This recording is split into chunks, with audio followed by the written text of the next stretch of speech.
From the beautiful city, Chicago, Illinois, Comcast Sportsnet presents White Sox baseball. It's Paul Konerko, Adam Dunn, A.J. Pierzynski, and the Sox as they get set to butt heads with Joe Mauer, Mike Kadire, and Ron Gardenhire's Minnesota Twins. Hi, everybody, and welcome. With Steve Stone, I'm Ken Harrelson as we get set to bring you the finale of this 4-game set and this 7-game homestand. As you know, the Twins took the first two. They won game 1 6-2, then they won game 2 8-5, and yesterday a very exciting game. Sox won it 4-3. So trying to get the series even at 2 apiece today with Jake Peavy. Jake Peavy's 4-2 this year, and hopefully today the control will be a little bit better.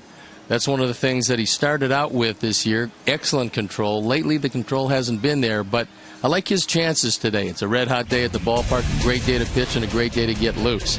Anthony Swarzak's going to the mound, and he's in an emergency start situation because Scott Baker has a bad elbow. Swarzak's 1-2. He's a swing man. He's a guy that's not overwhelming with anything, but his ERA is in the mid-3s, and he will keep the ball in the ballpark normally.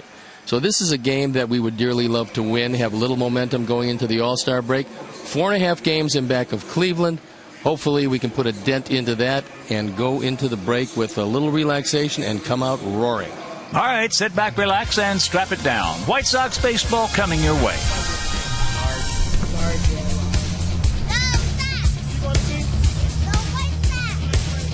White Sox baseball on Comcast Sportsnet is brought to you in part by your Chicago area and Northwest Indiana Lexus dealer, who invites you to test drive a Lexus today.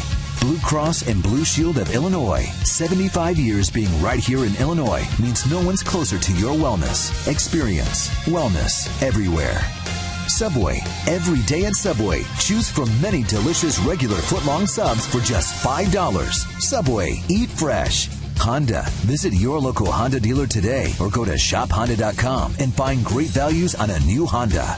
AT&T Uverse. Find out more of what's possible at att.com. AT&T. Rethink possible. And by United. Proud to fly the Chicago White Sox.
Demand only from Comcast. Don't miss the action. Call 1-800-XFINITY today.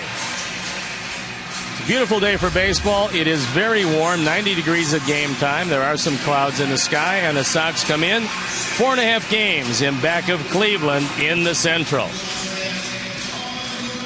Take a look at what's happened in the American League since the beginning part of May. Since May 7th, the Red Sox have the best winning percentage, followed by the Yankees. That's no surprise. But the White Sox at .569 baseball, tied with the Tigers and the Rangers. So unfortunately, it is the Tigers that are also ahead of us. We're 4 games in back of them heading in. But good news out of Cleveland. Toronto leading Cleveland 5-0. That game heading into the top of the 4th inning. So Ozzie looking out over a team that now has added 1 catcher because they lost 1 catcher yesterday. Ramon Castro yesterday took one right off the hand. He's got a broken finger. He's going to be out for a couple of months most likely, and Tyler Flowers has taken his place. So there's the roster move. Flowers called up. Pretty good power numbers, 15 home runs in 65 games. He is now the backup to A.J., who's one of the most durable catchers in all of baseball. Let's take a look at how Ron Gardner is going to line up his Minnesota Twins, who finally went down to defeat yesterday against the Sox. Revere is leading it off, then Casilla is second. Those are the 2 runners on the team, with Mauer the DH. Then it's Kadire, Valencia, who's been hot this month, Pisoni, Nishioka, Butera, and Repko rounded out. The defense and how they will line up behind Jake Peavy. As Jake looks for win number 5, it's Pierre, Rios, and Quentin left to right. Tian, Ramirez, Beckham, and Konerko in the infield. A.J. Pierzynski behind the plate, and he's been red hot lately. And the Lexus pursuing perfection starting pitcher is Jake Peavy. He's looking for win number 5, his ERA a little bit higher than he would like, and lately the control just hasn't been there. Let's see if it comes to him early in this one. Follow all of today's stats and info in real time with White Sox In-Game Live, only on CSNChicago.com, brought to you by The Great Escape. So after breaking the long losing streak to the Twins, winning a 1-run ball game yesterday, and executing when they had to, they come out today trying to make it 2 in a row, heading into the All-Star break with a little momentum before a 3-city, 10-day road trip. And hopefully Jake can provide that today. And you can do it by keeping Revere and Casilla off base. That's their runners. So we're ready to play baseball, and I'm ready to turn it over to my play-by-play partner, Huck Harrelson. All right, Stone Pony, thank you. And once again, good afternoon, everyone, and welcome to White Sox Baseball right here on Comcast Sportsnet. Finale of this set and finale of this homestand. So if you could join us as Ben Revere steps in, hitting at .272. And the first pitch of the ball game from our 30-year-old right-hander is down low. Twins come in at 40 and 48, hitting at .247 as a club with a 4.30 team ERA.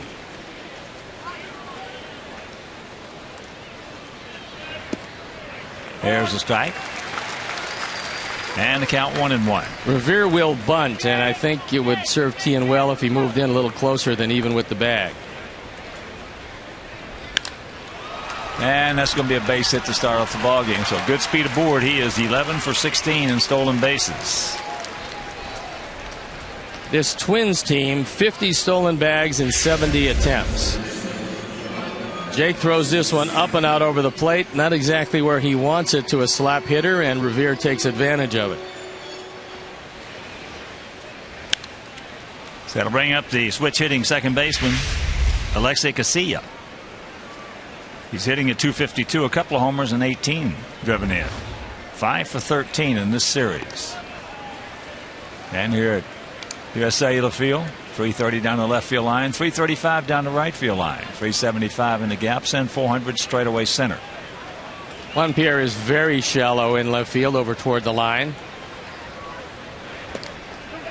Bunted at it, says Larry Vanover. And the count 1-1. Joe Mauer on deck. Casilla, switch hitter, much better from the left side. Both of his home runs have come that way. And he can hit the ball fairly hard left-handed. Well, against us, he hits it hard wherever he's hitting from. He's been a terrific player against us. It's a pleasure to see Bobby Bertucci here. Once again, a floral pattern shirt. Oh, man. Is he a handsome man or what?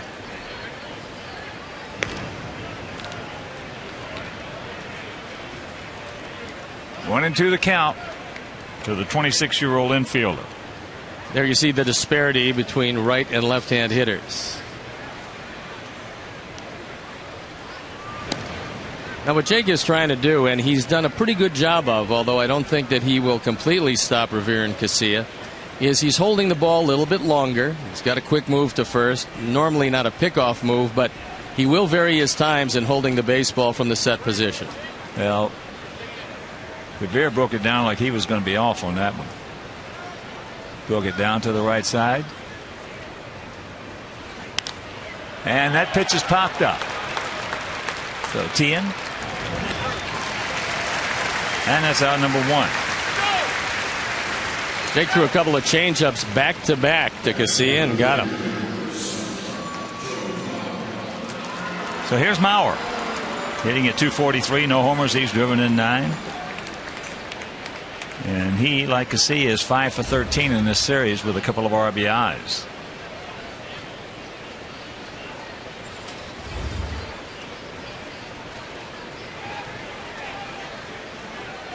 Outfield slightly to the left. And there's a strike. Mauer's only grounded into 2 double plays this year, which is a little unusual for a catcher, but he has better than average speed. He's been to bat 107 times. Got a late start this year due to knee surgery and complications from that. But entirely healthy now. We saw him at first base in the first game of the series, and he just looked terrific.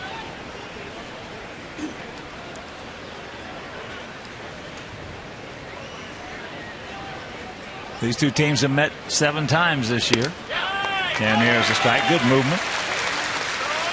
And the Sox victory yesterday, 4-3, was the first victory in those 7 games.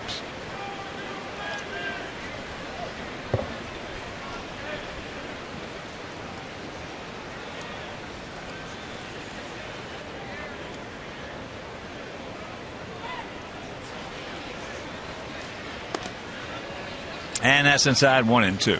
What that cutter inside sets up is that fastball that Jake throws, where he throws it right at Mauer's right hip and tries to get enough movement to break it over the inside part of the plate. That's the pitch he used to get strike 2. Decent lead by Revere. And he shanks that one into left field. Tied him up. Good pitch. 2 down. That ball in the inside portion. Inside out swing. Mauer couldn't get much of it. And retired a tough hitter very easily. And here's another tough customer. Mike Kadire hitting at 295, 13 homers and 42 driven in. He's 4 for 12 in the series, and lifetime against Jake is 2 for 3.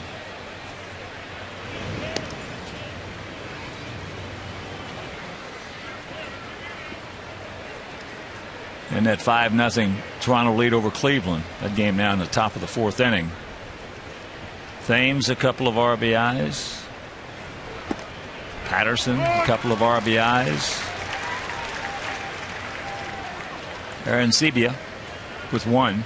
How about Bautista yesterday hitting home runs 30 and 31 before the All-Star break? Yeah. That's the most that I have heard of in a long time.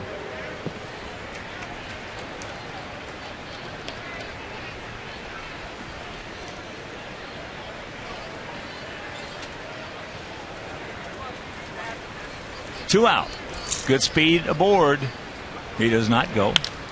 And that is slowed up, and it's going to be a base hit. Well, a good idea by Alexi, because he realized that with the speed of Kadire, and by the way, Kadire has done that twice during the series, hit one off one of our pitchers. that you're not going to get him at first. And the only play you might have is if Revere gets a little excited and makes the big turn at shortstop. So he looks back, but Revere right back on the bag. That one hit right off the heel of Jake and couldn't locate it. Wouldn't have mattered anyway. So here's Danny Valencia, the third baseman, hitting at .236. 10 homers. He's knocked in 46. 2 on, 2 out. Outfield about equidistant, and for the most part straight up and spread out. Valencia has been trying to pull just about everything. That's the reason why a guy that hit over 300 last year is hitting .236 this year. Now, this young man does possess some power, but keeping the ball away usually is a recipe for something hit to the left side. And there's a strike on the corner. 1-1 the count. They're just getting underway in Kansas City. Detroit did not score in the top of the first. That's Francis against Verlander. And the count 2-1. I think with Verlander going today, the best thing, because the innings have piled up quite a bit, is to start again after we leave Detroit.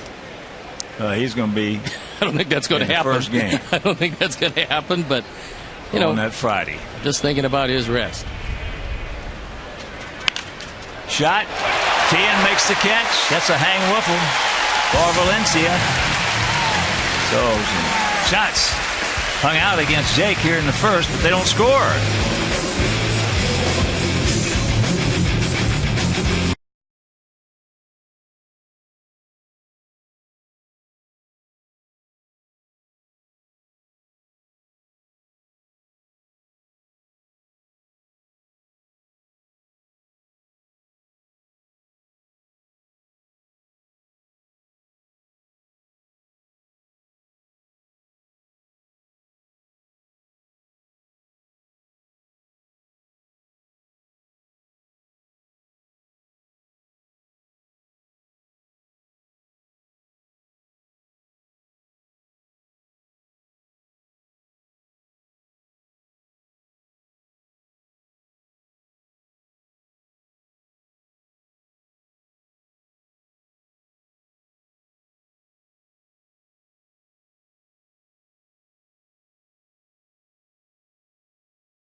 Last game before the All-Star break.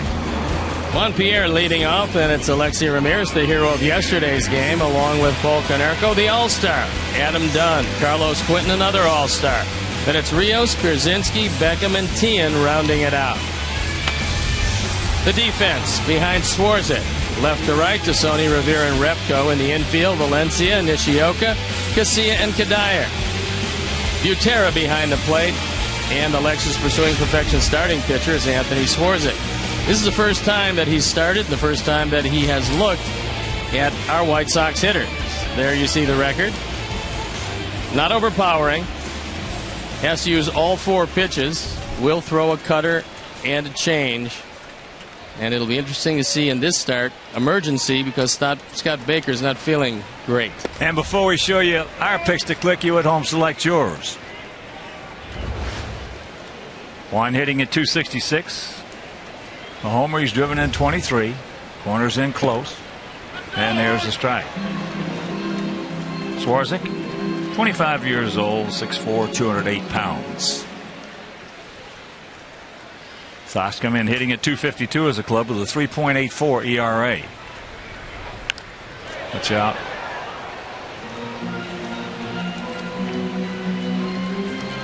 Swarzak 4-9 lifetime. His ERA up over 5.25. But this year the ERA's been down there. 3.71 ERA, not too bad.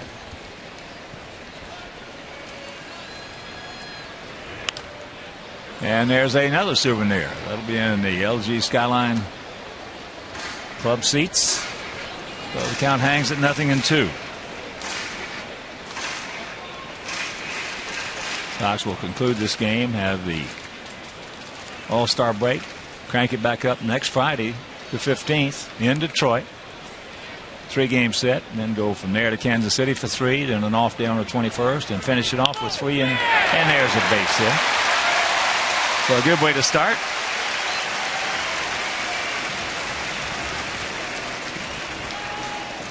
Swarzak cannot afford to get the ball up. Not with that less than overpowering fastball. That's what he did to Pierre.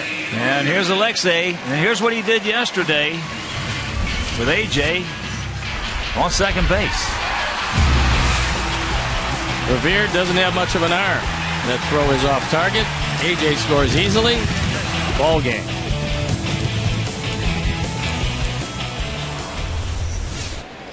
Good lead by Pierre. Out and around that breaking pitch. Alexei 6 for 12 in the series with a homer. That coming yesterday as well. This is just the 4th start of the year for Anthony Swarzak. And the last 4 times out have been out of the bullpen. So the question would be just how long Ron Gardenhire will be patient. What is his pitch limit today?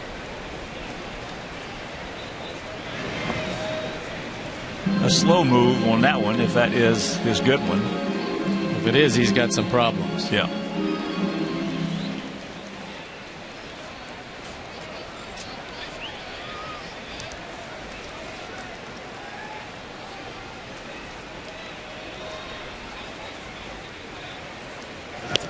Looks like that's it.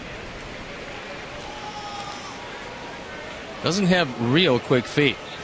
At least hasn't shown it on the second move. The first move was a toss-over. The second move looked like he put something on it, but the feet weren't quick.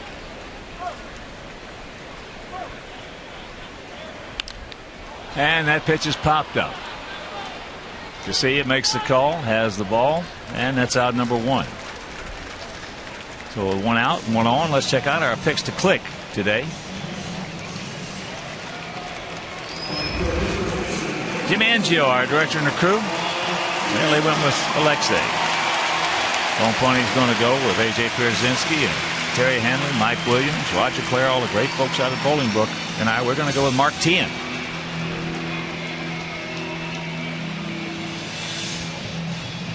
So here's Paulie.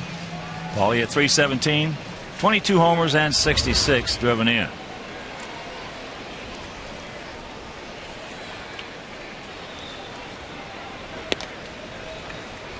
And that's outside.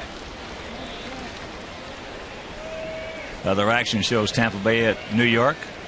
And our congratulations certainly go out to Derek Jeter. Not only did he pick up his 3,000th hit, he went 5 for 5, and his 3,000th hit was a homer. That's really amazing. A couple of things. First, that the Yankees have never had anybody with 3,000 hits, and only the second guy ever out of 28 that now have 3,000 to have their 3,000th hit a home run. Wade Boggs was the other down in Tampa. That's chop foul. Plus, there's only been 11 guys to get 3,000 hits, all with the same team. That's pretty good, and all the thousands and thousands of players who have played this game. And you're the captain of the highest profile team in the major leagues. Probably the highest profile team in sports. Yep. You've done it with class and dignity all the way. He has been an asset. Breaking ball strike. And the count 1-2. Now, they're not going to argue with that one. And Paulie realized it was off the plate, but Jake was getting the same pitch. And it looks like Larry Vanover is going to call, especially the slider, he's going to call it an inch or two off the outside corner. If he stays right where he is, the hitters will know that. Jake got the same pitch. Consistency. Gave him a pretty good pitch to hit right there. Looks like Don Cooper made a tremendous play in the dugout. That one running inside. Very hittable. Don Cooper caught the ball on a bounce.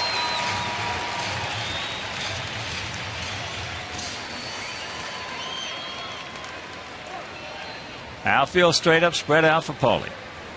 A bigger lead now by about a quarter of a step, and he takes off, and there's a line shot, and they're going to double him up. So we get the leadoff man aboard, and that'll do it after one, no score.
Relive some of his greatest baseball moments and what's going through his mind, one out from a perfect game. Find out on Inside Look. Mark Burley tonight at 9:30, only on Comcast Sportsnet, and that should be really good.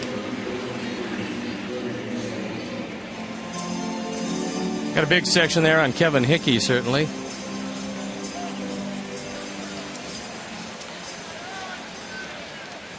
Rene Tassoni will lead it off here in the second. Tassoni comes in hitting at 186, couple of homers, he's driven in 9. 2 for 8 with 2 big RBIs. He had a 2-run single that tied the game at 5 in game 2, and in essence that turned into a 5-run hit because the next guy, Luke Hughes, hit a 3-run homer. All that with 2 out.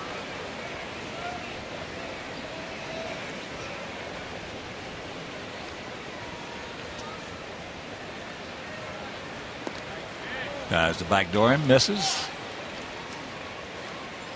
Tassoni doesn't have a whole lot of power, but he has been hitting the ball fairly well in this particular series, getting an opportunity to play most every day. Out and around that one. Nice movement right there by Jake. 1 out.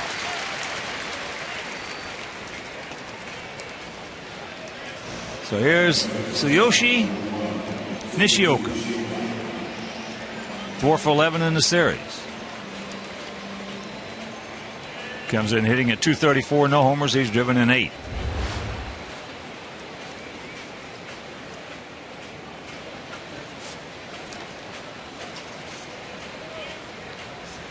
That's up high, and you can experience the new Gold Coast Tickets Club located on the 200 level here at US Cellular Field. For tickets, call 866-SOX-GAME or visit whitesox.com.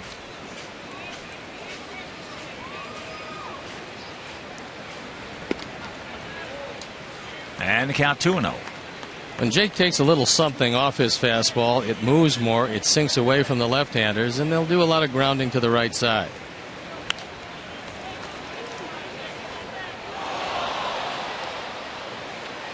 Fan in the upper deck, had it, and dropped it.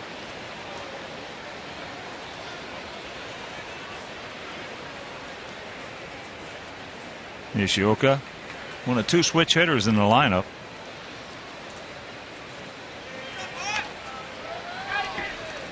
And that pitch is fouled back. 1 out, 2-2 the count here in the top of the second if you're just tuning in on a beautiful day here in Chicago. 90 degrees. Great baseball weather. Absolutely great. And that breaking ball slap foul.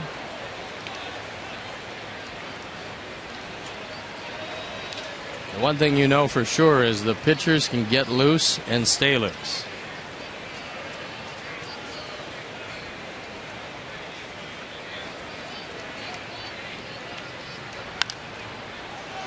Good movement on that one. Pops it up.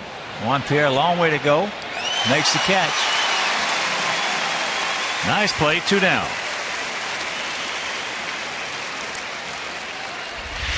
You know the ball's going to come back drifting a little bit toward the field of play. It's going to be a foul ball all the way. Juan checks where the seats are, knows he's got plenty of room, and then runs it down. That'll bring up the catcher, Drew Butera.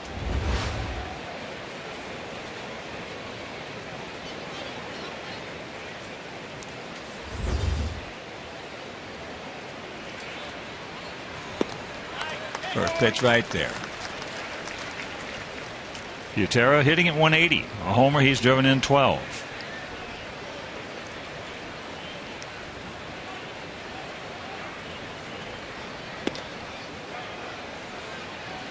Get a picture before of Jim Thome talking with Michael Kadire.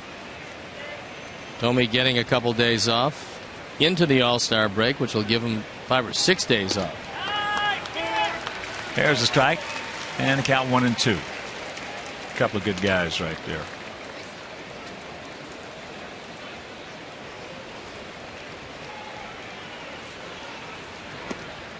That's low.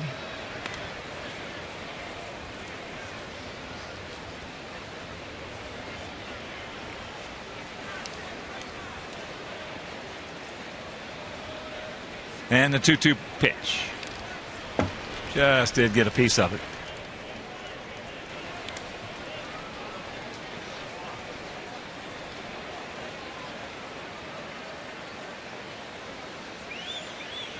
Kansas City hitting in the bottom of the second, no score with the Tigers. Toronto hitting in the top of the fifth, leading Cleveland 5-0. And that's fouled back over our dugout.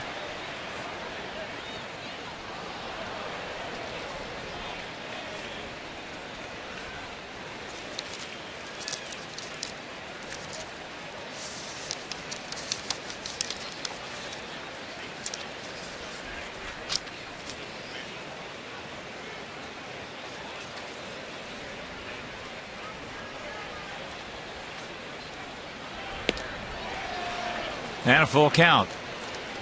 And if you're just tuning in, did not hear. Tyler Flowers was called up to replace Ramon Castro on the list as Ramon broke his hand yesterday. He'll be out for the rest of the season probably. As he gone. 1-2-3 inning for Jake. First strikeout. And after an inning and a half, no score.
89.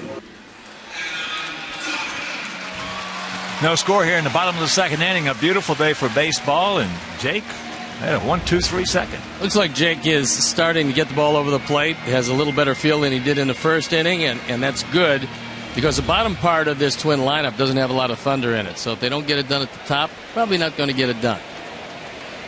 Adam Dunn will lead it off. Adam at 162, 9 homers. He's driven in 34. Takes first pitch strike. Getting back to Tyler Flowers, who was called up to replace Ramon on the active roster. Flowers was hitting .261. He's been really swinging the bat. 15 homers and 32 knocked in. Down at Charlotte. The last 17 games, he was hitting .354 with 8 homers and 15 RBIs. And the real challenge for coming up and doing what he's going to do is going from an everyday player to a guy who's going to get occasional at-bats behind one of the league's most durable catchers. Checks it up, and the count 1-2. Sometimes not easily done, but you have to pay your dues sometimes. And Tyler has a world of potential. Now he's got to turn it into performance.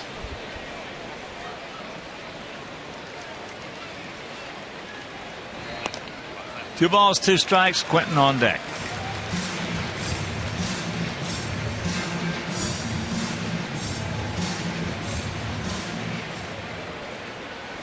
Bottom of the fourth at PNC. Pirates leading the Cubs 5-1.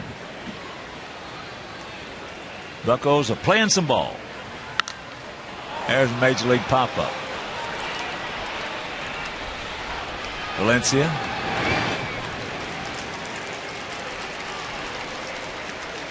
That one was up there for a while.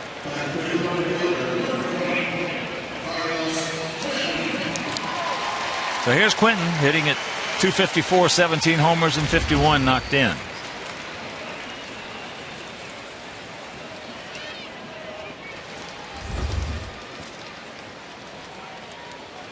Carlos got a huge hit yesterday. Key situation. Drove home the tying run to set up the Ramirez heroics.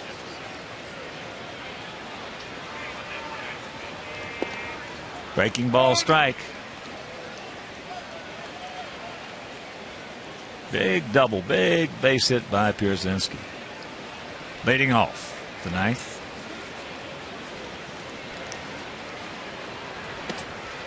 And that's outside.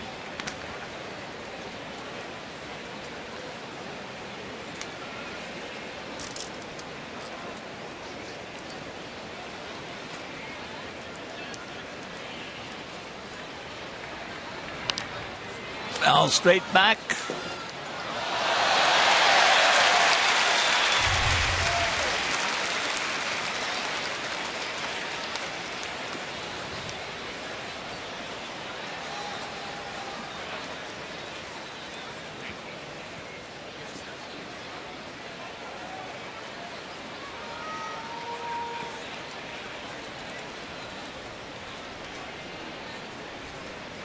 And the 1-2.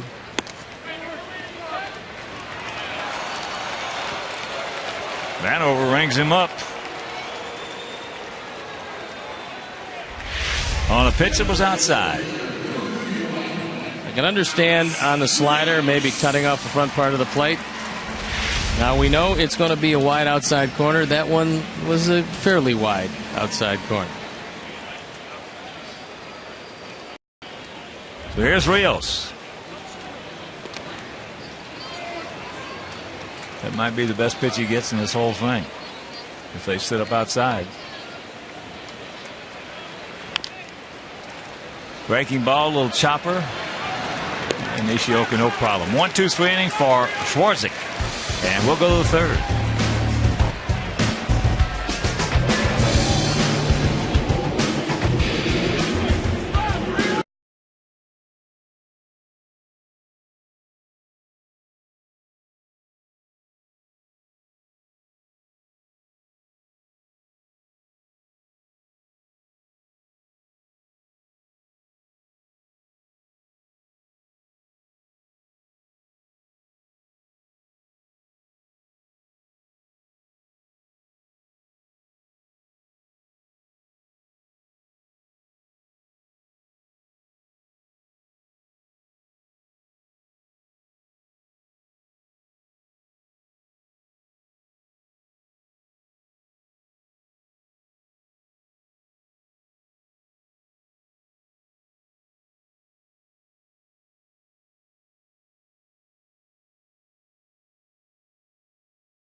here, 36 inches, 36 ounces, and actually the biggest part of the bat is right in here.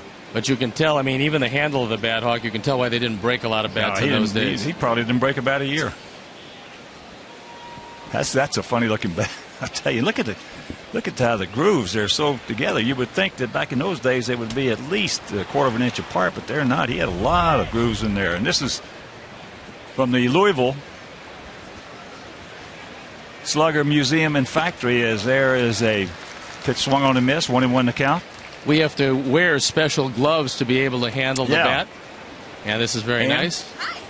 And Ann is from the Louisville Slugger. Hello. Yes. And there's a bunt that's going to be a good one. So now you guys are just starting to make a tour, right? Well, we are celebrating our 15th anniversary, and here at Louisville Slugger Museum and Factory. Okay, hold it. Here we go. There we go. Hello, hello. Yeah. That's right. The White Sox invited us up here, and we were so thrilled. The White Sox fans have been fantastic. It's the first time we've taken our show on the road from Louisville Slugger Museum and Factory, and we brought this bat up. The fans have just been terrific, watching it. Well, that's something. I tell you, I held Babe Ruth's bat, and it was a little bigger than this. Yeah. Wow. Yeah, he played with 56. I roomed with his bags. You know. I didn't room with him. You got some stories about that, This is just great. Thrilling. Yeah, you had a good reception, though. Huh? Well, I'll tell you, the White Sox fans, I have been so impressed. They are so knowledgeable and so proud of the heritage of their team. And there's a base hit, so the bunt starts it off, and now trouble brewing here in the top of the third. Runners at the corners and nobody out. And yes, we've also brought some, we have Konerko's bat, game used, and Przinski bat that they can hold as well while they're here, and they've just been soaking it up. It's been terrific. Well, I have to tell you that I also used the Louisville Slugger. I have absolutely no marks on it because I didn't get many hits, but that was my bat of choice. Well, thank you for that. The K55. K55. Yes. Terrific. And we actually still make that model a lot. Well, I needed to make it a whole lot bigger so I could at least hit something. That's one of our biggest barrels already. I hate to break it to you. Yeah, Frank Robinson had the R161 with a bottle bat. But K55, I don't know if you guys knew this, even at Louisville, who used that most of the time was Mickey Mantle. Mickey Mantle did use that. I'll tell you, though, he would pick up anybody's bat, too. Yeah, but he used the and hit with K55 it. most. Ann, thanks for stopping Sure by. thing. Thank you, folks. That's something. Shoeless Joe Jackson's bat.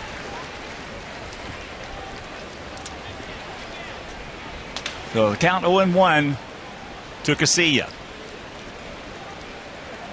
He fouled out to Martin his third.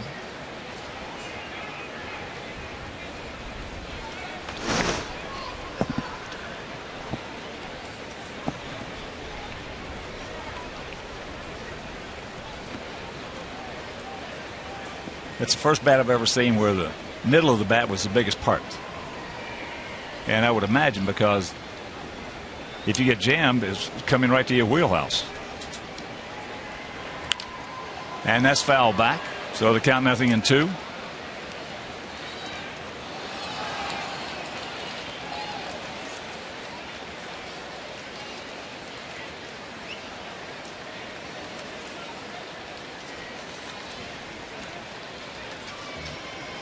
Mauer on deck. So Jake in a whole bunch of problems here.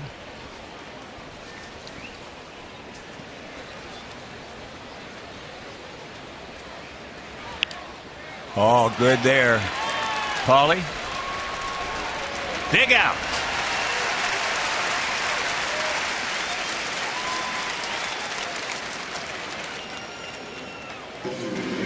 And as he strolls to the plate, a reminder, you can join the Shy Sox mobile group by texting lineup, that's LINUP, LINEUP to 244-769 for a chance to win 2 tickets on August 14th and also the opportunity to deliver the lineup card at home plate before the game.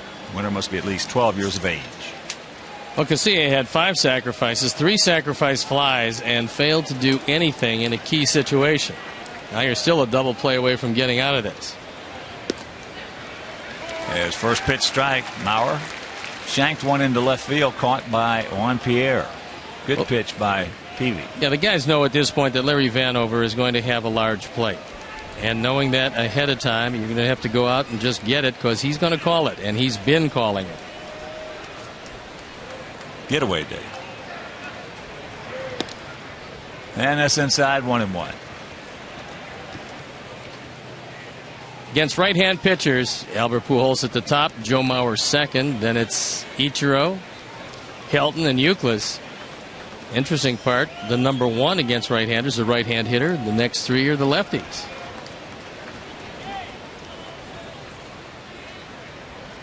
Well, we talked about it a lot. There are a lot of right-handed hitters that don't like to face left-handed pitching. A lot of them. Well, Not the majority. Not the majority. No. And that was with runners in scoring position.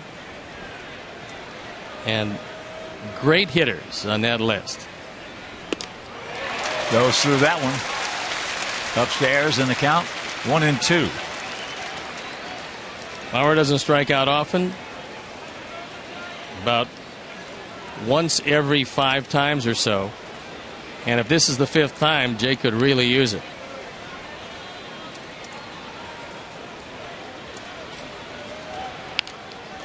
Could be. Could be. Rack him up.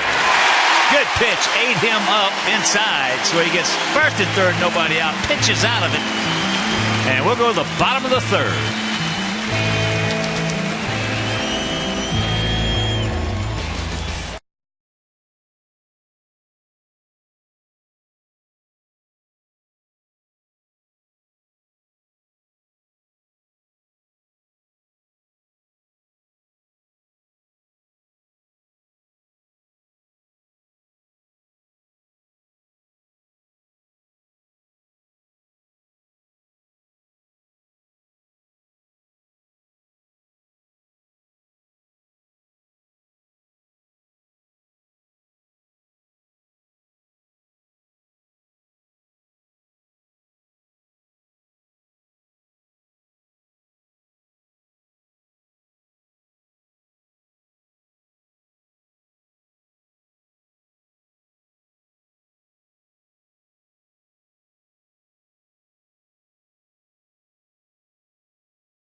Who's the only player in Twins history to hit 2 home runs in the same inning? And the hint, and be very aware of this, the hint is 2009, which in the way of great clues might be right in the middle.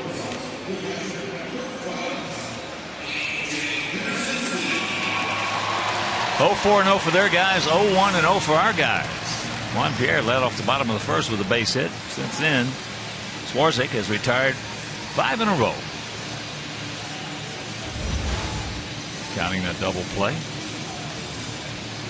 So here is A.J., that big hit yesterday. A.J. at 297, 3 homers, 28 driven in.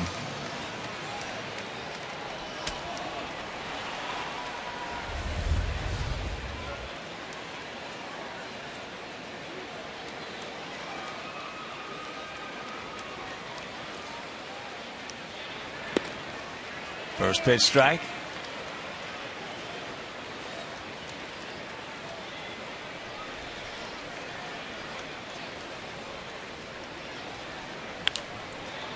And the count, 0-2.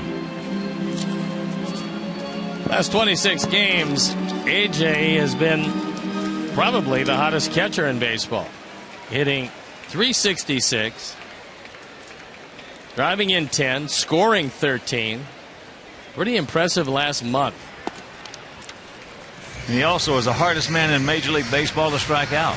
Striking out only once in every 18 at bats.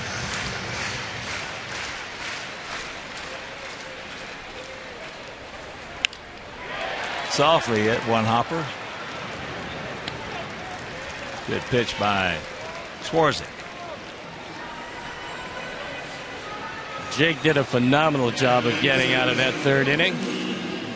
He had two of the three guys. Well, if Kadire gets up, he's the third, but two of the three guys that can make life miserable for you get out of the inning without giving up anything. That's got to be a big boost to the ball club.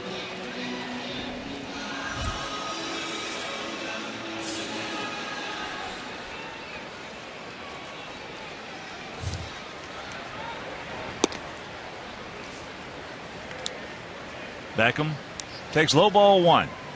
Gordon at 241, 7 homers and 24 knocked in.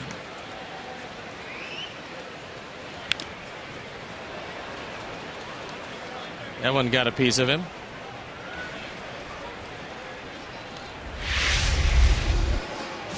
This looked like a curveball. That's not going to feel too good.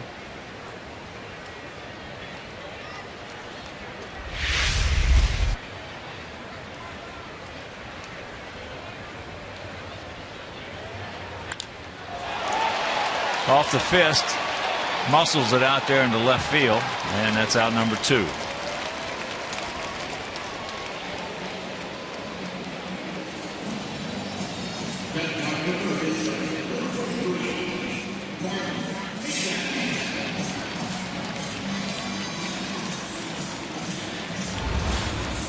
So here's Mark Teahen.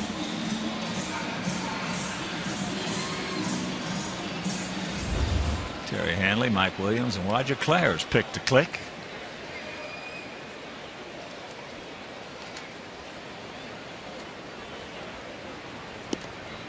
Curveball strike.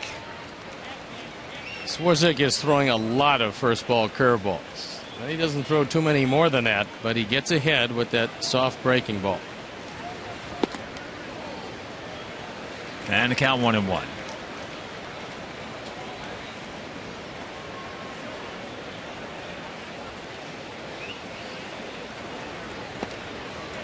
Curveball.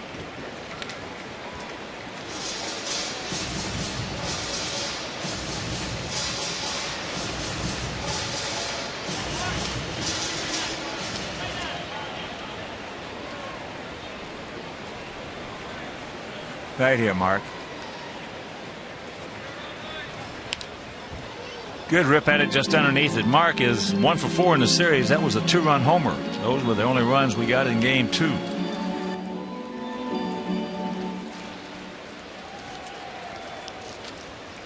Minnesota fan with a Boston hat. Divided loyalties.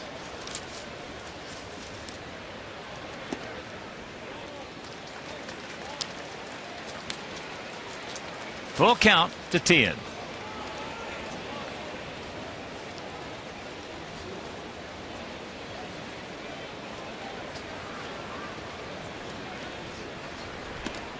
And that's high.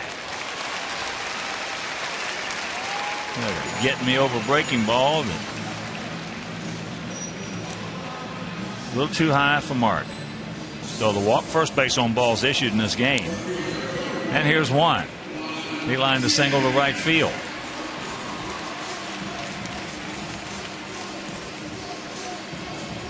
Sox are going to run every chance they get on Revere. This is not the best throwing outfield combination that they have in there.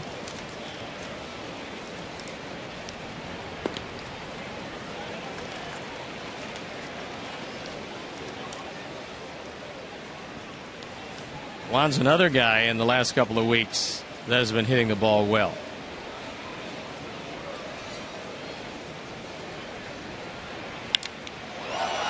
And that's into center field.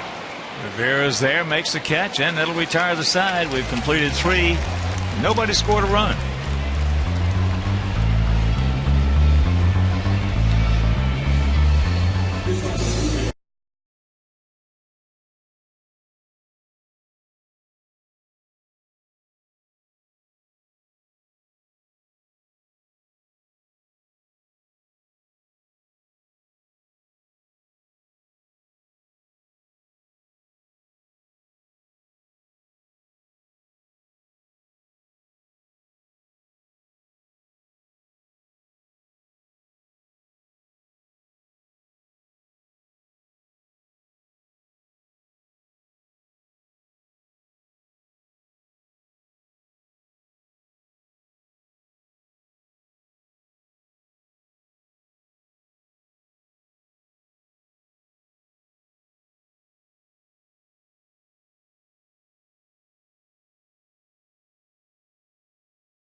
the fourth meal from Taco Bell.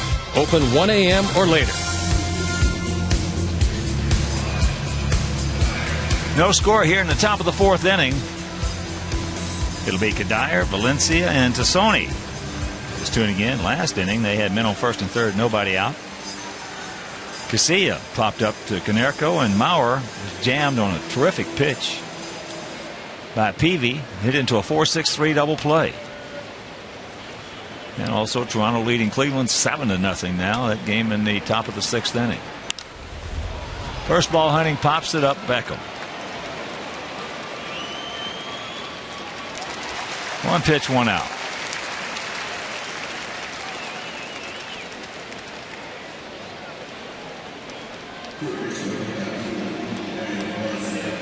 So here's Valencia. Had a couple of guys on in the first inning with two out, and he hit a P. I mean, a screaming Mimi right to T in the third. Just about as hard as that young man can hit a ball.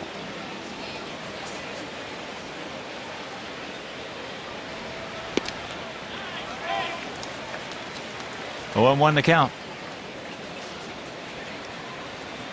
Those last two Cleveland runs driven in by Jose Bautista, who just ripped a double down into the left field corner. And there's a strike. Here's our AT&T U-verse multi-view. You get Jake from the center field camera. You're taking a look at Tien in case he pulls it, and a look down the third base line. He gone. Stay away from Valencia. Usually don't have many difficulties. Second strikeout for Peavy. And here's Tassoni. He grounded out to Beckham.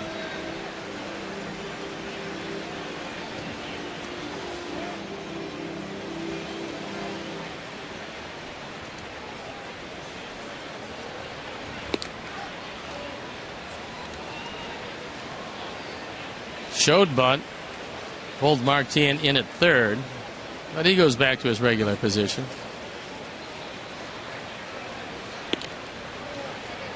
And the count 2-0.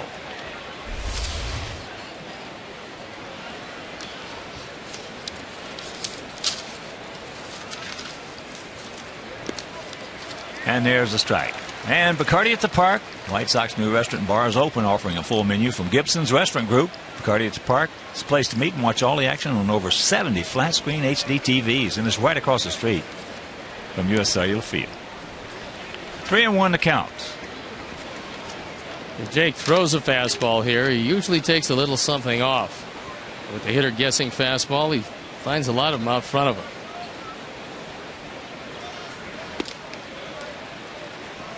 So the first walk issued by Peavy. And here's Nishioka.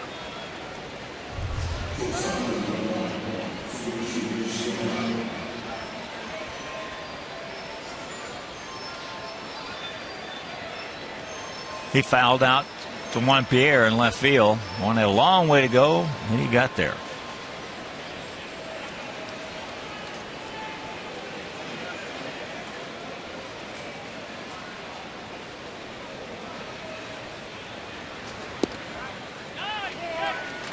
Takes first pitch strike.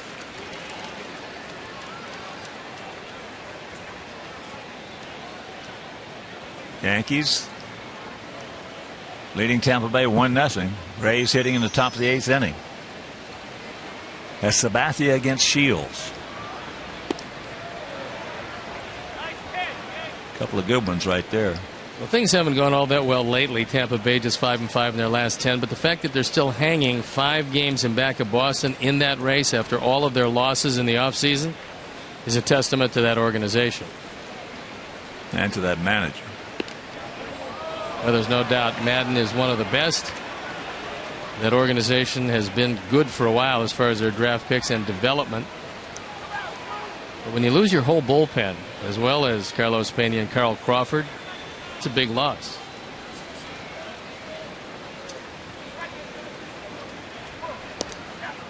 And the count 3-1. Here are the standings in the East, with Boston leading the Yankees by a game. The wild card, by the way, unless there's a huge upset, is coming out of the AL East. And it's the Rays, the Blue Jays, and the Orioles, who are scuffling. And there's a strike.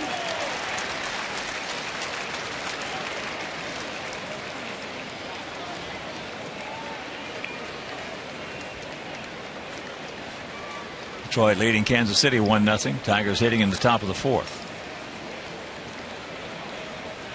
Payoff. So back-to-back walks.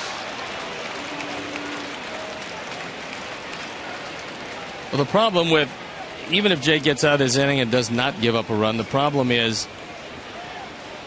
you would have liked to have led off with Nishioka and in the bottom third of the order next inning. Instead, because most likely you're going to deal at the very least with Butera, you're going to roll over the lineup a little quicker than you'd like in that fifth inning.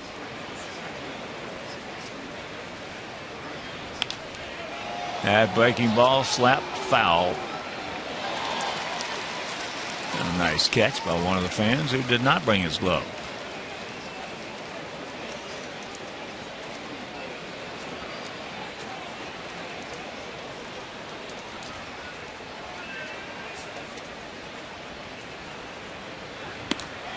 And the count 0-2.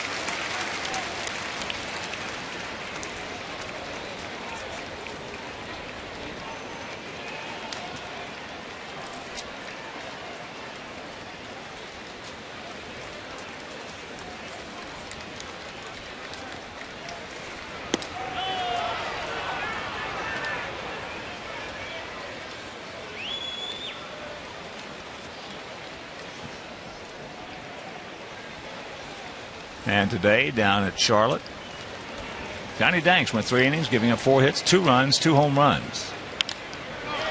And the walk is going to cross the plate.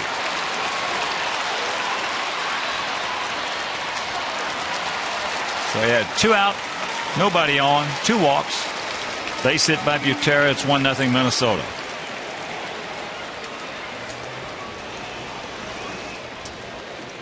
For as far ahead as Jake was against a guy who doesn't hit very well, he throws a slider, and Butera goes out and actually swings at a ball.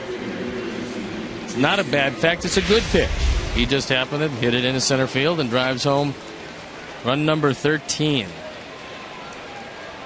Here's Repko. He started off last inning with a bunt.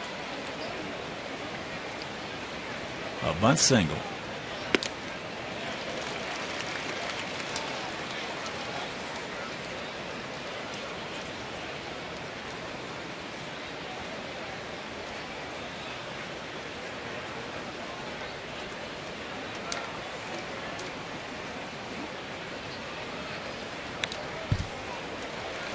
And the count 0-2.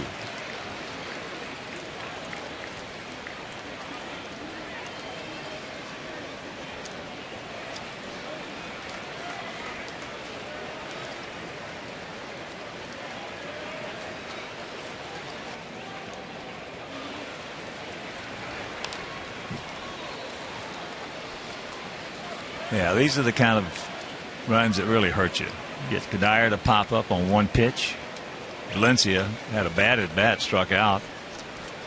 Then you walk the 7th hitter, Nishioka, and you walk Tassone before him. And then the base hit by the 8th place hitter. And there's another run that's going to score. So both walks are going to cross home plate, and maybe even more. So Repko, the double. That's his 2nd extra base hit this year. Just his 9th run batted in. And what looked like a fairly innocuous inning with 2 men on, nobody out, turns into a tough inning. As Repko takes it right down the line, bringing Don Cooper out from the dugout. Tien as well off the line, not figuring that Repko is going to pull that ball, but Jake took something off, and Repko got out in front of it.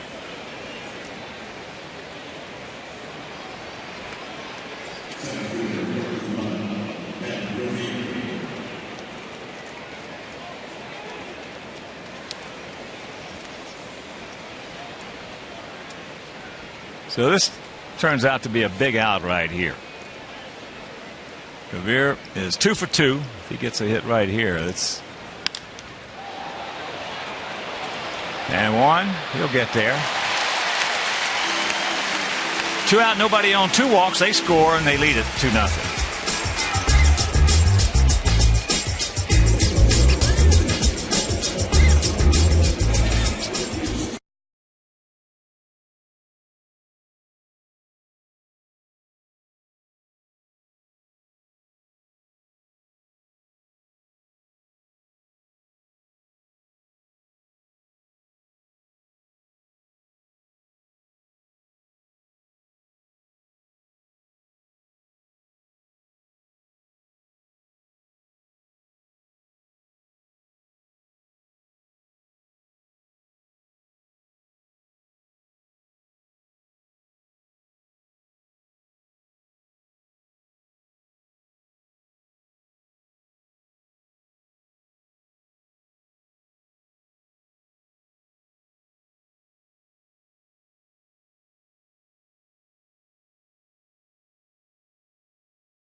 To hit 2 home runs in the same inning.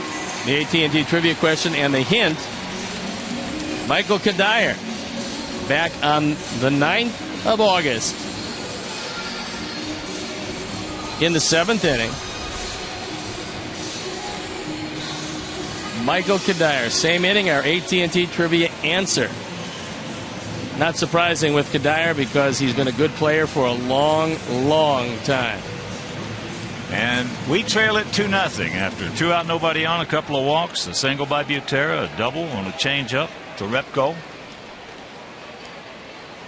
So here's Alexei. It'll be Ramirez, Konerko, and Dunn.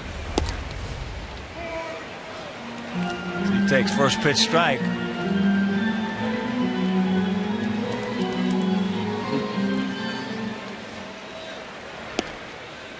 Second pitch strike.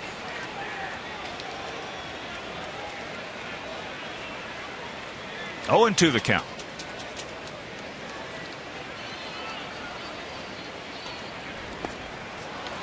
That didn't take long. 1 down.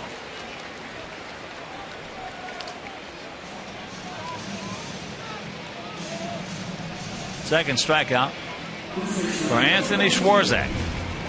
And here's Konerko. Pauly.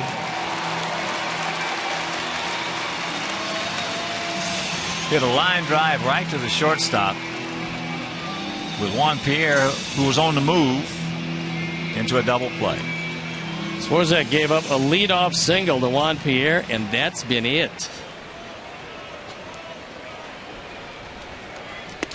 Curveball high.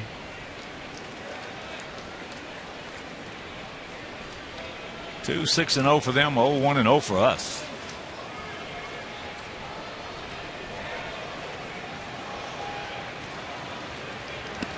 And there's a breaking ball strike. Our United Airlines leaders of the game is Paul Konerko. Since May 28th, hitting .359, second highest in the American League. Only Adrian Gonzalez hitting higher. Ouch.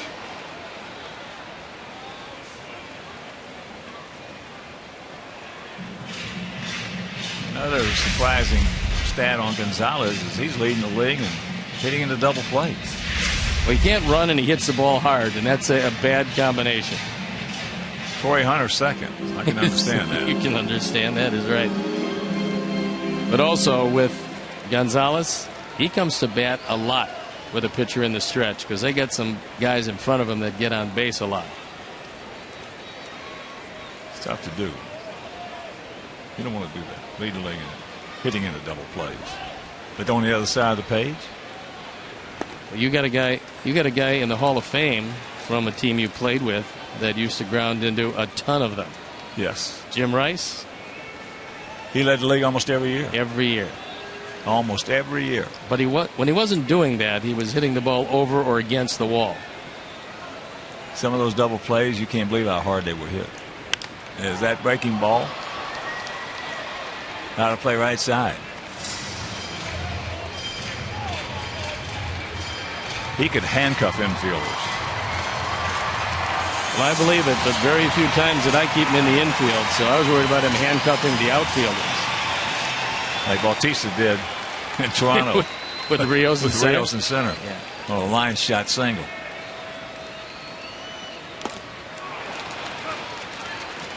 And that is out number 2.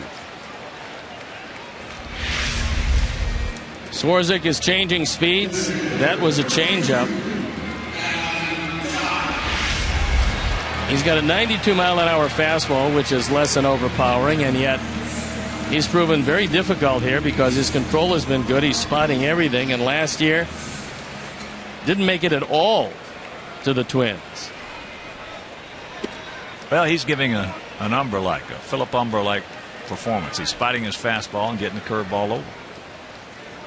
That equates to pretty good outing.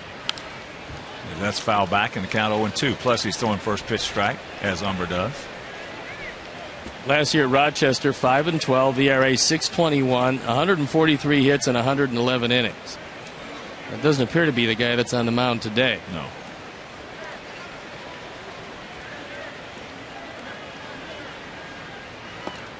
Change up. So the count 1-2. Sox breaking a 9-game losing streak in this ballpark against this club yesterday. Wow.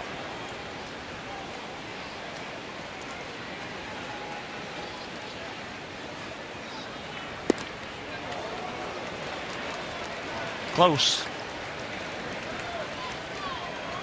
Most likely when you get the benefit of the doubt from Vanover, it's on the outside, not the inside.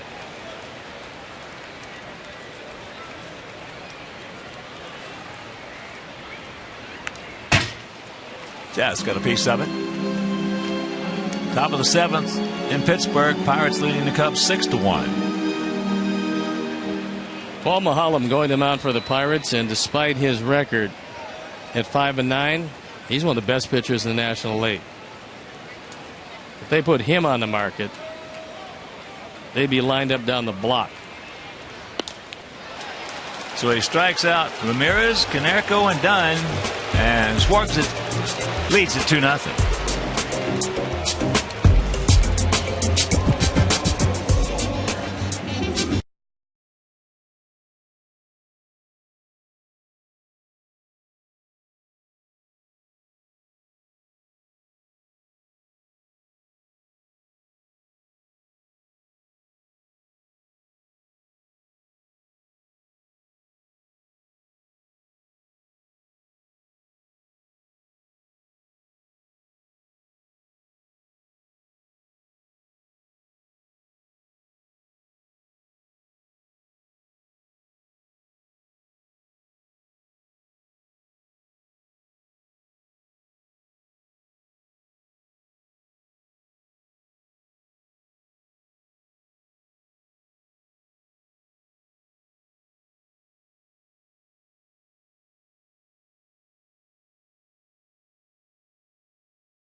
The 500th texter, you could win $5 footlong subs from Subway. 2-0 bad guys here in the top of the 5th.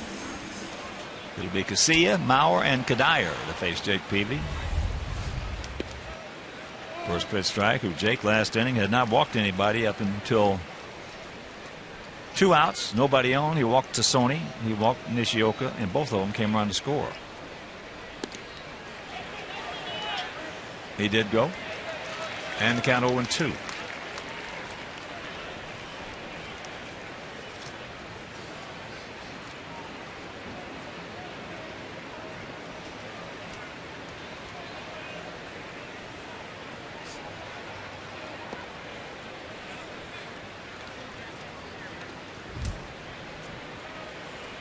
Ball and 2 strikes to Casilla.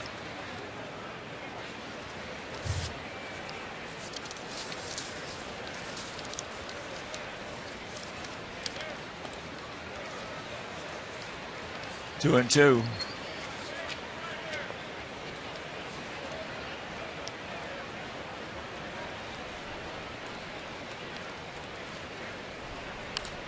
Fouls that back. And a reminder, you can visit the official online shop of the White Sox. You can browse the largest selection of official gear, including the latest apparel, nostalgic memorabilia, and authentic classics for the whole family. So get your gear from the official source. Shop at whitesox.com. And there's the base hit. So the leadoff man aboard. These guys are good at getting them on, getting them over, and getting them in against us. Most of the guys just don't overswing. And when they get behind, they take pretty defensive hacks, unless you're talking about Kadire, and of course when he's in, Tommy. Now, we haven't seen Kubel. He's still having foot problems. That's a big loss in their lineup. Well, we talked about it in the first game. For those of you who missed it, first 2 as a matter of fact. I know in my long time in this game, over 52 years, I've never seen a club with their top guns crippled up like Minnesota's have been this year. Never. It's pretty amazing the fact that they've been able to stay afloat. They're not out of this thing at all by any long stretch of the imagination. They are not out of it. There's the guys currently on the disabled list. Those are 4 of their everyday players. Add Mauer and Tommy to that, along with Nathan, and you saw how many we lost when we were up in Minnesota against a team that was terribly decimated. That's one of the frustrating things about this year. It seems like almost everybody we have run into, especially in the first 2 months, I was elated because we were catching them with some of their better players down, as that's fouled back in the count 2-2. So we've been catching a lot of breaks and could not take advantage of it. Now we'll see if Gardner, who has not been particularly aggressive today, most likely because Jake getting the ball off quickly, holding it on the mound, but let's see if he runs here with Casilla.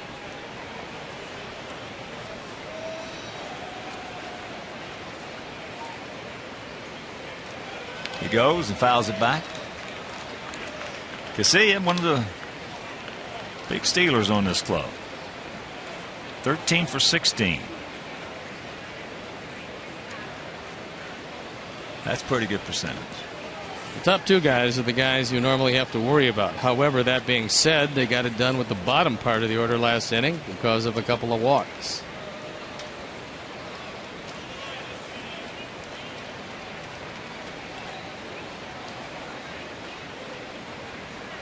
Two, there he goes again, and there's a little fisted soft single into right field. So runners at the corners, nobody out, but new. Well, if you're wondering how guys win batting titles, here's an example. This ball is up and in, off the plate, and Mauer doesn't get a whole lot of it, just enough to get it over Beckham's head. Casilla can pick up the baseball, knows exactly where it is, and knows there's going to be no play. So for the second time, runners at the corners, nobody out. Jake in the third was able to pitch over it.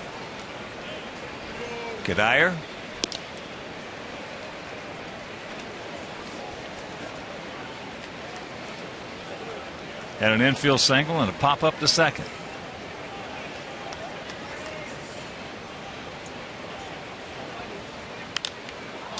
That is high and deep into left field. Juan settling on it right in front of Nellie Fox and the Comcast Sportsnet sign. So Maurer will tag and get into second as Casilla scores, and it's 3-0. He just missed hitting that one a very, very long way. RBI number 43. The fact that the trailer, Joe Mauer, tagged up gives you an idea about Twins heads up on the bases. Towering fly ball.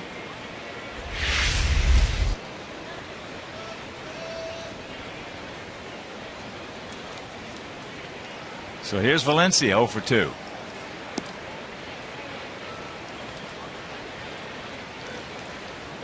As Jake is ready to deliver pitch number 87, Will Oman, the ever-present Will Oman, throwing in the bullpen.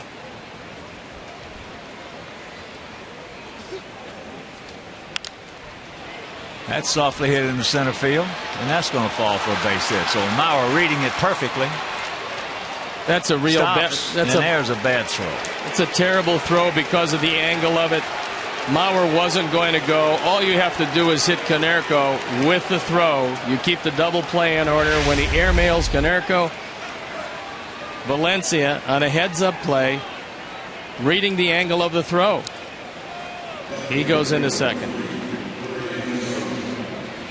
Watch Maurer. He has to wait, so he's not going to score on this. He holds up. But it's Valencia, when he sees the angle of the throw, realizing Konerko can't get it, just goes into second. Well, Maurer did exactly what you're supposed to do as a base runner. You're supposed to make the center fielder throw the ball. And he threw it to the home plate, threw a bad throw, and they took advantage of it. Now, if he's just jogging into third, that throw is not made. So he caused that bad throw to be made. Tassone. Fouls it back with the infield in. 3-9-0 for them. 0-1 and 0 for us.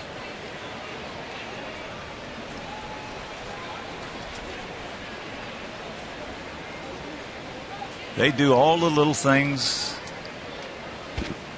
very well.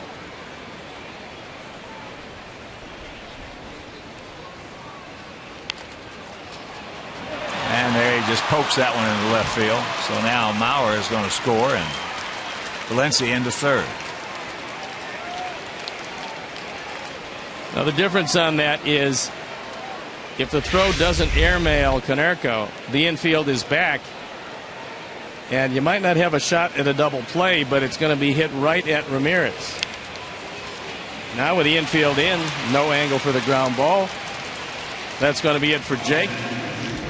And that's why you got to do the little things. As Minnesota has done them for years and years. They do the little things. They put pressure on the other ball club. So Jake departs, and we'll be back.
pen with runners at the corners is Will Lohman, who's 0-1, ERA 4.39, on for the 32nd time. He's going to look at Nishioka with only one out in relief of Jake Peavy. Nishioka is 0 for 1 with a walk and a run scored.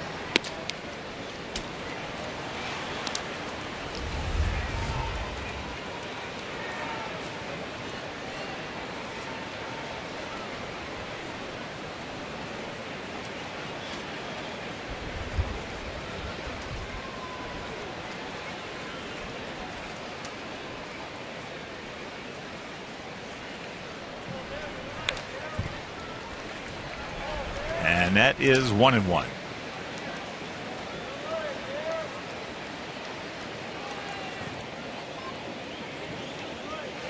Bottom of the 7th in Cleveland, 7-1 Toronto.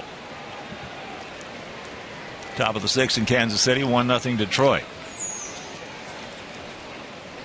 That's a surprise with Verlander on the hill.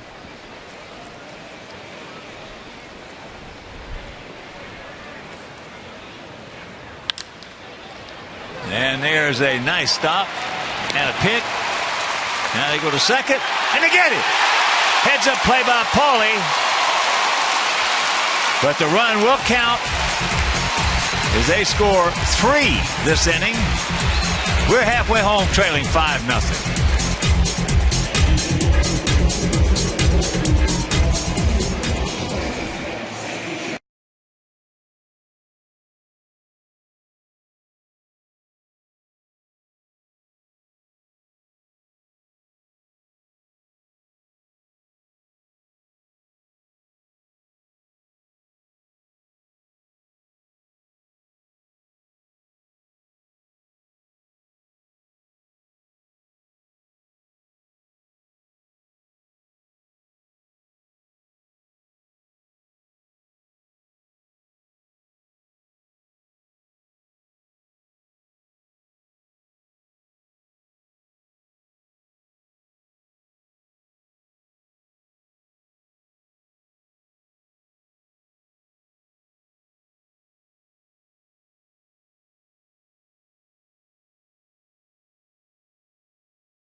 (5-10-0) for the Twins, 0-1-0 for our Sox here in the bottom of the 5th inning. Off Anthony Swarzak.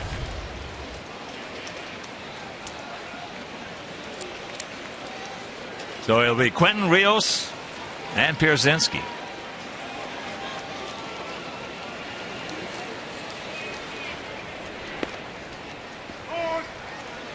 Nice double play right there to end the 5th. Great play by Beckham to start it off, and a heads-up play by Paulie. Seeing Tassoni round the bag. Here's our Xfinity high-speed action replay. Look at this play by Beckham. Now the run scores, but rounding the bag a little too far, and Paulie, who's as accurate as there is, gets it there quickly. 1-2 the count to Quentin. Well, Beckham is putting himself in that category of being an elite second baseman. He has done an unbelievable job this year. And that's softly hit. And 1 out. Well, if you just take a look at what he's done. When he joined us, They put him at third, and for 2 or 3 weeks there, he really struggled. He just couldn't. The play that always sticks out in my mind is that line drive in Minnesota that was hit right between his legs. That's right. In the air. So he was having trouble getting the speed of the game. Finally, all of a sudden, he got that. And then the last 2 months of the season, he was as good as any third baseman in the league. Then they changed him over to second base. He struggled there a little bit. Now he's just about, range-wise and turning to double play, just about as good as anybody in this league. Well, he's following the same exact career path as Ryne Sandberg. I mean, exactly. Started as a shortstop. The reports on a shortstop on both of them were might not be able to play big league shortstop. They moved both of them to third. They both became very good third basemen before finally moving to center. Now for Sandberg, it ended in the Hall of Fame. For Gordon Beckham, we'll have to wait and see how that turns out, but it's the same exact career path. There's a base hit to the boy Alex. So that's our first hit since our first hitter in the bottom of the first.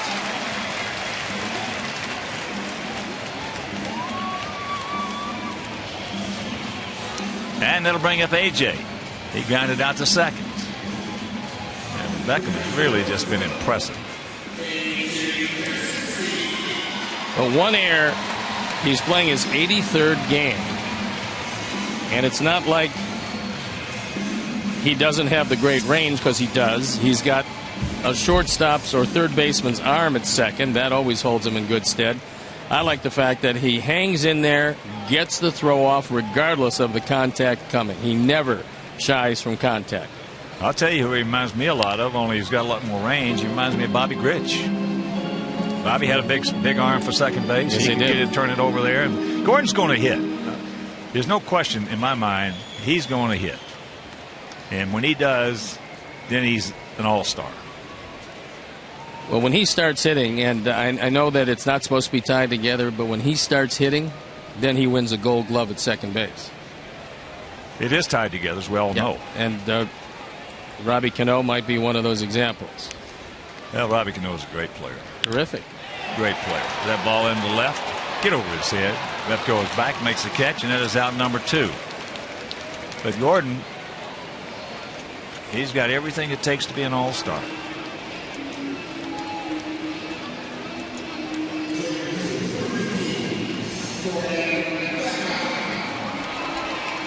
And when I say he's going to hit, I'm not necessarily talking about the rest of this year, but he's going to hit in the future. Got too much talent.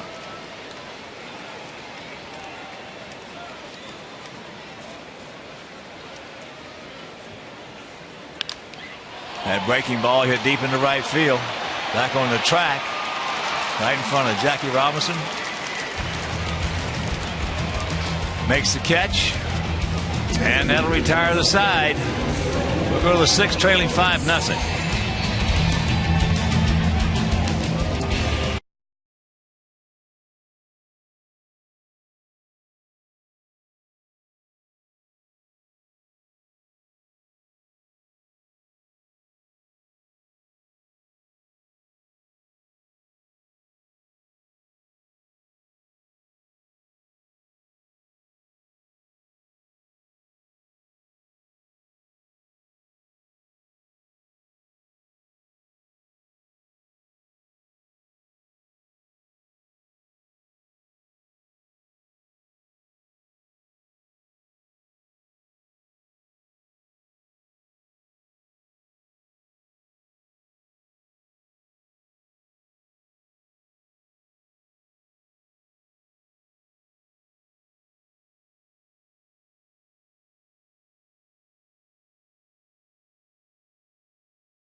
And it is the All-Star break, and then it's on to Detroit, where we'll play 3 games, then to Kansas City for 3, and the off day on the 21st before we head to Cleveland and take on the Tribe. That's the Feldco upcoming schedule.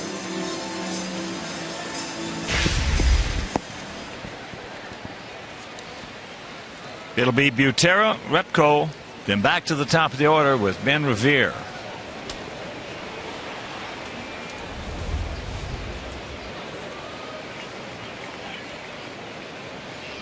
Outfield straight up, as he cannot get that one.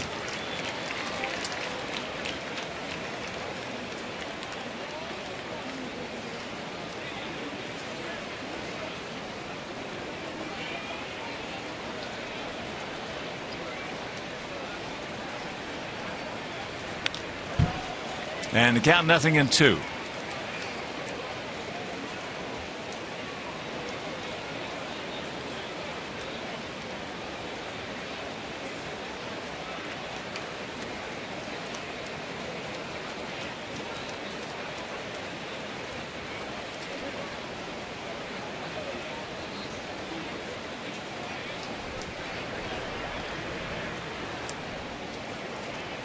Tigers have added one more. They now lead Kansas City 2-0. Royals hitting in the bottom of the 6th. Bottom of the 8th in Cleveland. Still 7-1 Toronto.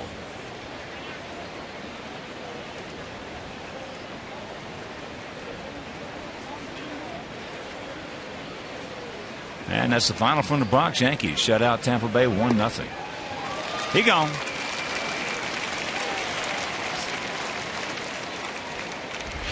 Cuts that ball in the hands of Butera. Goes down on strikes. I'd like to send along birthday greetings to my dear friend and great Sox fan, Michael Layden.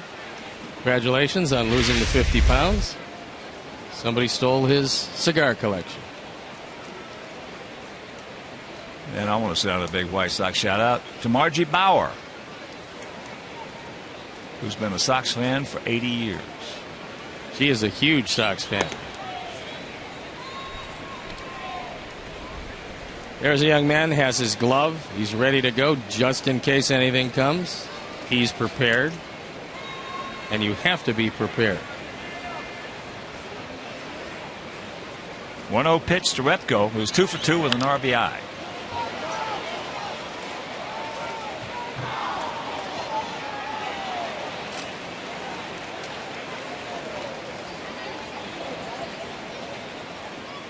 Last 35 games we have played this team, we have won 7.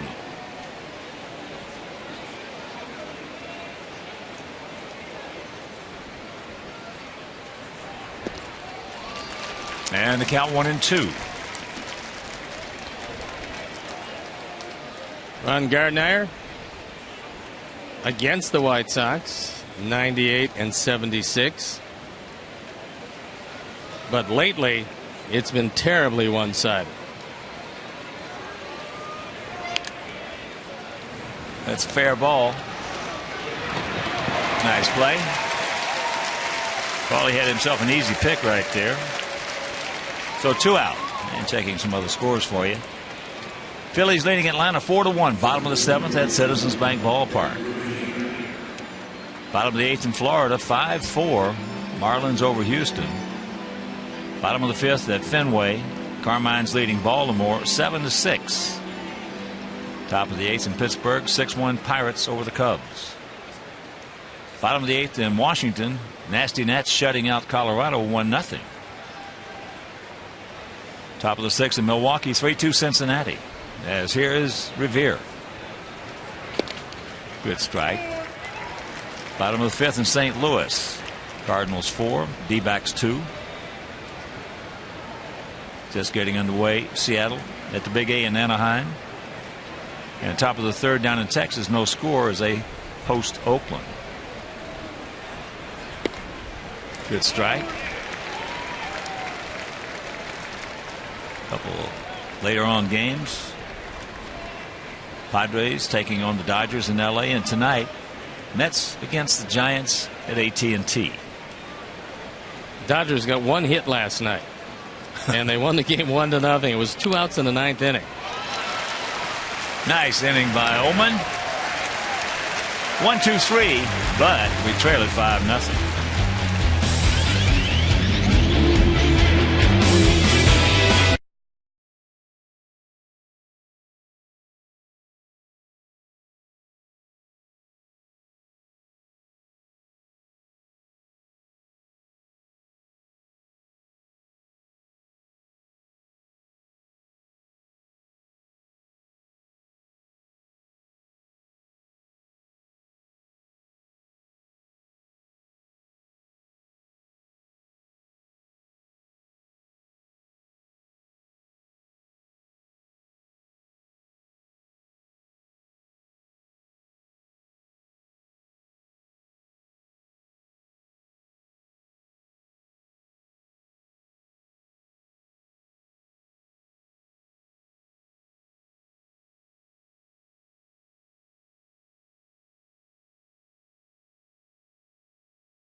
Double is back for just $1.89, but you don't have to remember it to love it. Prices and participation may vary. For a limited time, a la carte only. Mark Teahen will lead us off here in the bottom of the 6th as we trail it 5-0. Twins with 10 hits. We have 2 off Anthony Schwarzer. Mark's been to the plate 1 time. He walked.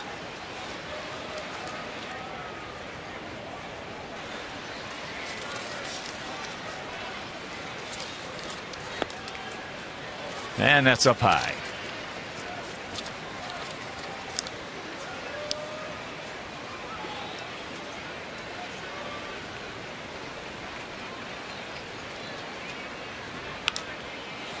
And that's foul back. And a reminder, great seats are available for all White Sox home games. Tickets start at just $12 a seat. And the schedule is full of great matchups, promotional nights, and post-game fireworks. So purchase your tickets by visiting whitesox.com or calling 866-SOX-GAME.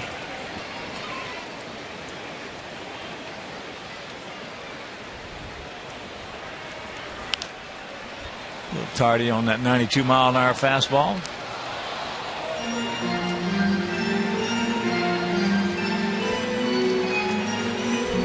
And the count 1-2.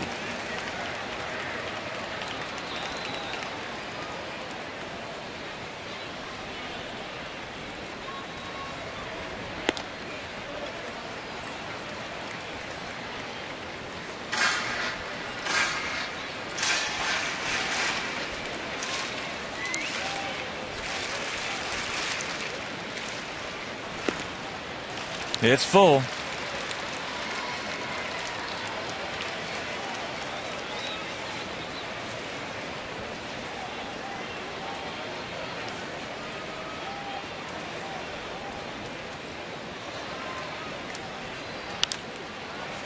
And that is out of play.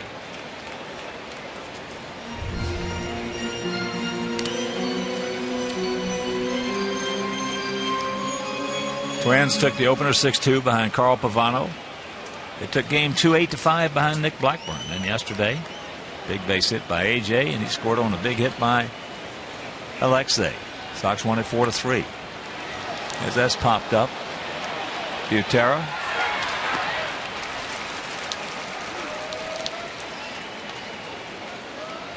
So 1 out. Last couple times out, Swarzak has gone through 6 innings. He's in the 6th inning now, but so far has shown absolutely no signs of tiring. And the control has been there all day. He hadn't messed around with the middle of the plate very often. He's inside corner in, outside corner out, getting his curveball over whenever he wants to. getting ahead of all the hitters. That curveball's high. Pierre is 1 for 2.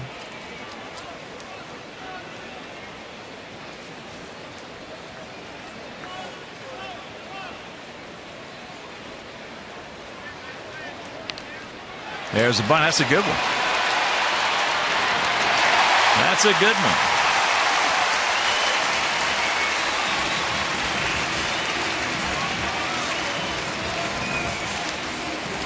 You need base runners.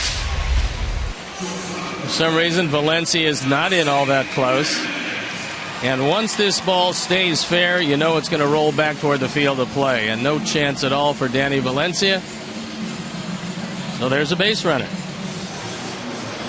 And here's Alexei, who's caught to second and struck out.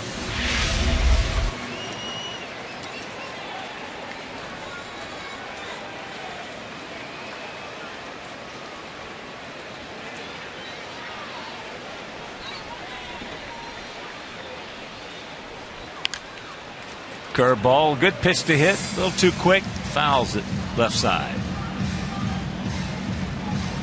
Love to be able to get into that Minnesota bullpen, which has been less than overwhelming of late.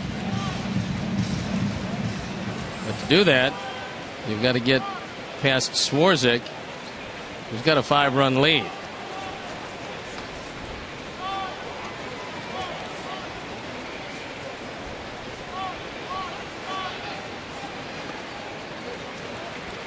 Count evens at 1.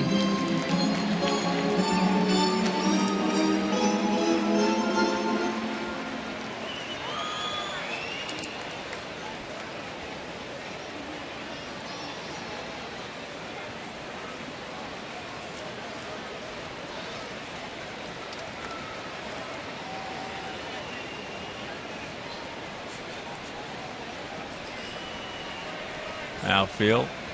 Bit of a gap out there in left center, not much. Checks it up. And the count 2-1.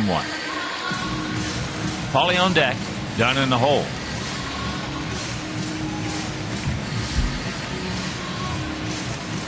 $30,042. And attendance. Now time is called.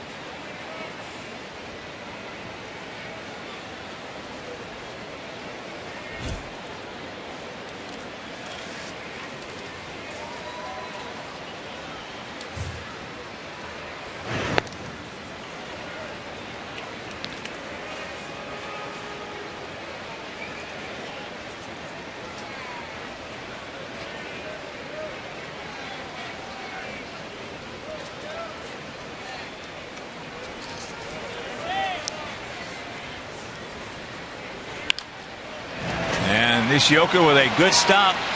Big peg. And they get him. Just a tremendous play by Nishioka. Wow. Ozzie believed that Alexei beat it out. Tony Randazzo says no. And on the look, which is slowing it down about as much as we can, he's out. But that's really slowing it down.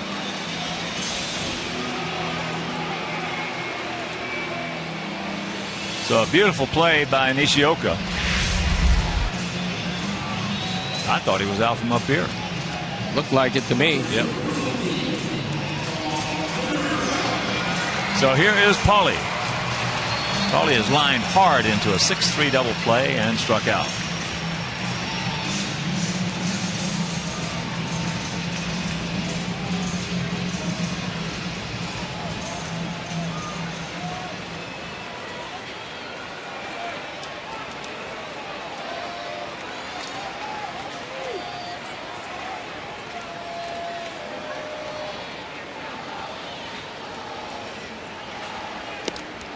Takes it right there, and just taking a peek at our minor league results. Charlotte had a doubleheader yesterday, won 2-0 and lost 2-1 at Gwinnett. 7-inning games. Tyler Flowers went 2 for 2 with a homer in that doubleheader. Extended his hitting streak to 6 games. And that's low and away. Also, Diane Viciedo leading that league in several categories. Total bases, 183. RBI, 62. Hits, 111. Slugging percentage, 535. He's second in extra base hits with 40. Tied in second in home runs with 16. And third in average with 325. And you're going to tell me that's good? Ain't bad. Sounds real good. Ain't bad.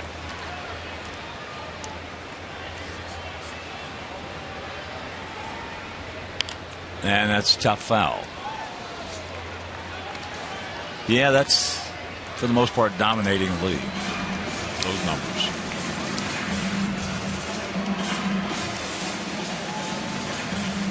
Very hot, very sticky day here in Chicago. Swarzak continues to motor right along. It's Paulie with a base hit. Tries to get us 1 run closer. Or maybe 2. 2 out on 1-2 count.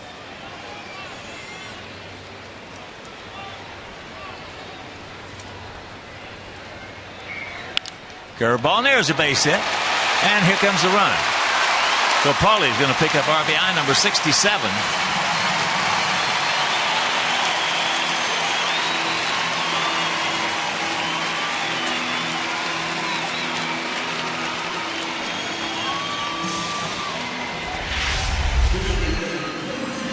This curveball just rolls, as it could very well be that Swarzak might be losing some of the elasticity in this humidity.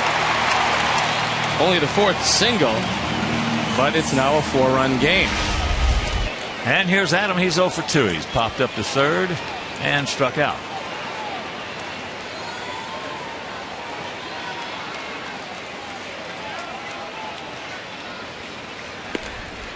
Takes ball 1. Birmingham lost 10-1 at Jackson. Dan Romanowski down there ranked second in opponent average against at 182. Checks it up in the count 2-0.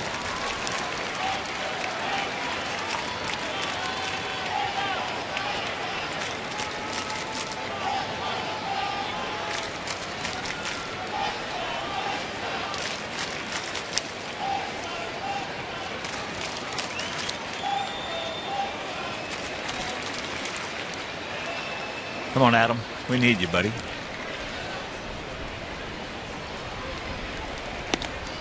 And the count 3-0. Quentin on deck.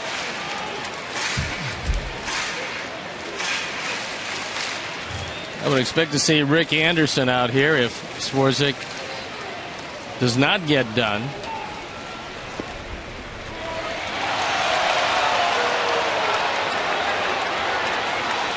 Adam will have to go back and grab the bat.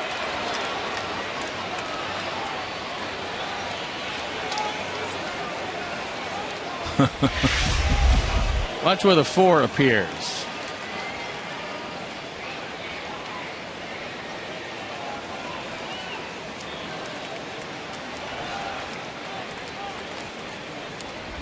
And the 3-1.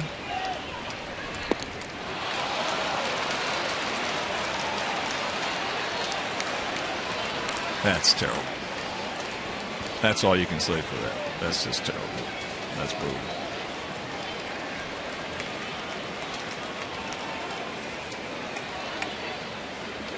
Two out and a full count. And there's ball 4. Or 5. And here comes the aforementioned Rick Anderson. You would assume the bullpen, which is a corresponding move to this slow trip to the mound, would be up and going, and it is.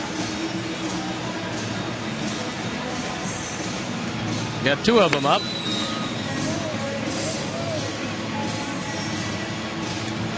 So now the tying runs on deck. The person of Alex Rios, if Quentin can get aboard. And there's the bullpen. You've got Burnett, the right-hander on the left. and Dumaitre, the left-hander on the right. And a reminder, you can stop by the Comcast Fundamentals deck at U.S. Cellular Field for the ultimate game day experience. You can visit the Comcast dugout to see official White Sox equipment, take photos next to life-size player cutouts, and listen to updates about the White Sox pitching staff on the Xfinity Voice dugout phone. All brought to you by great folks at Comcast.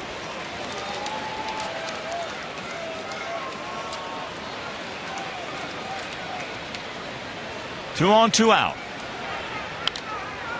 Got a great pitch to hit. Couldn't do anything with it. His curveball now is very vulnerable. This is the first inning. Here at the 85 or 86 pitch mark. That curveball has started to roll. Quentin has struck out and grounded to short.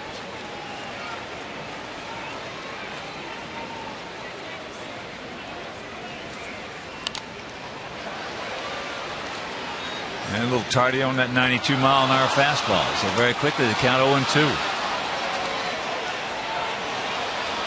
There you look at some pretty impressive numbers to this point, and that's what you'll find with pitchers. Is the fastball will have the same velocity as they get tired because they're exerting more effort. But it's the curveball that will start to lose a quick break. And when that starts to roll, so do the earned runs.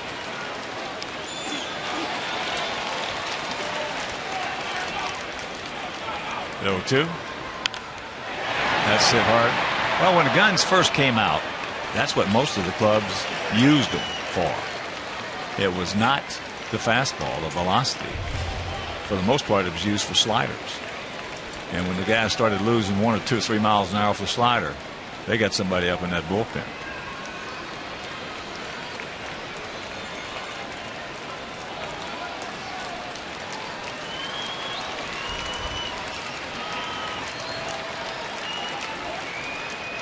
Oh and 2, 2 on, 2 out.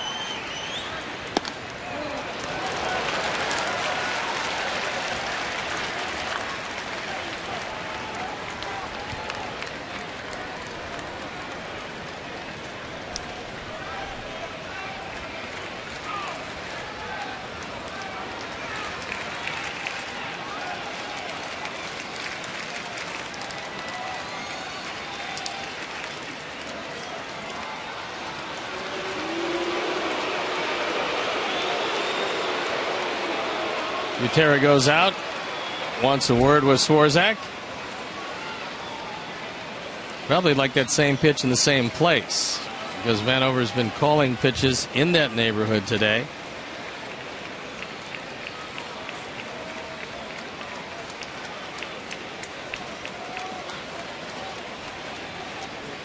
So 1-2 the count.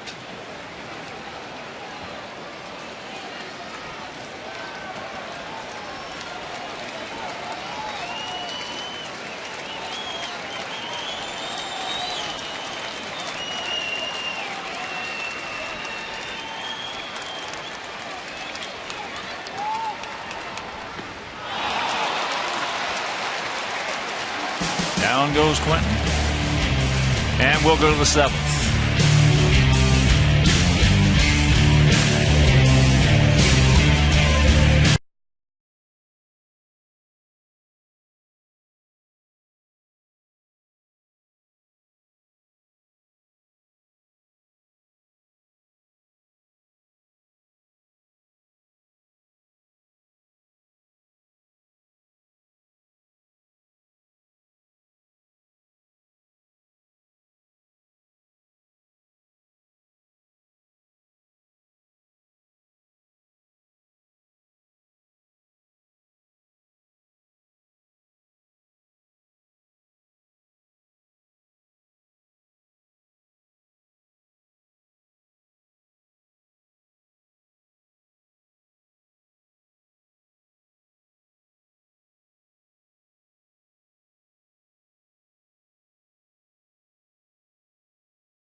Sportsnet to watch Chicago's All-Star Moments.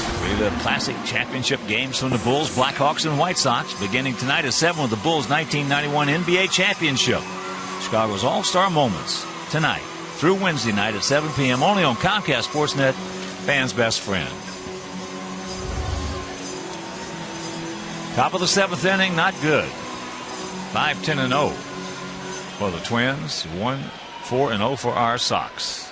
Bullpen up and going for the Sox, as Will Oman came on for Peavy with 1 out in the 5th. Got the double play. Went through a 1-2-3 6th, and here he is in the 7th. And here's Alexei Casilla.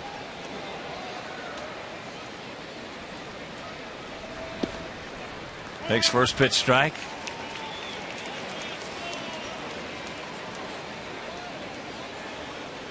Started off that 3-run 5th with a base hit right back through the middle.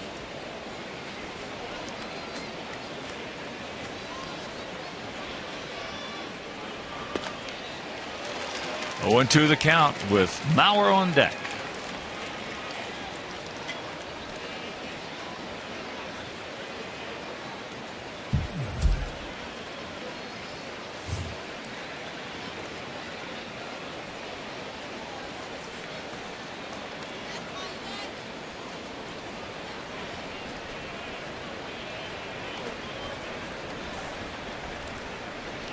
Got a final from Washington.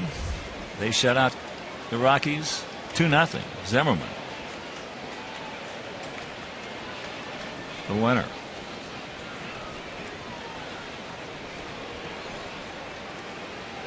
Bottom of the 7th at Kansas City, 2-0 Detroit.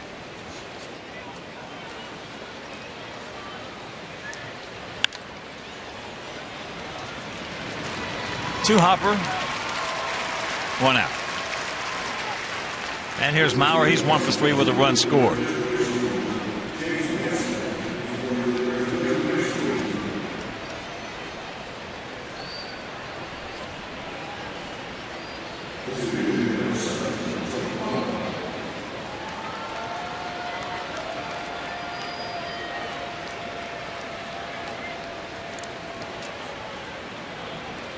Back in the 5th after Casilla led it off with a single. Mauer moved him to 3rd with 1. And they went on to score 3 as there's a breaking ball low.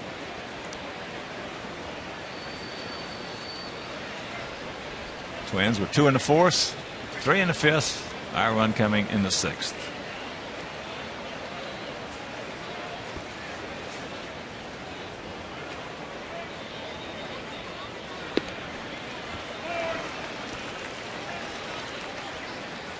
Both bullpens up and going. It's Sale and Crane.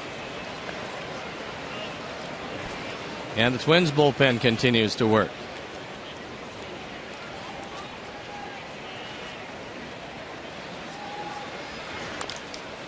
Chops that one foul.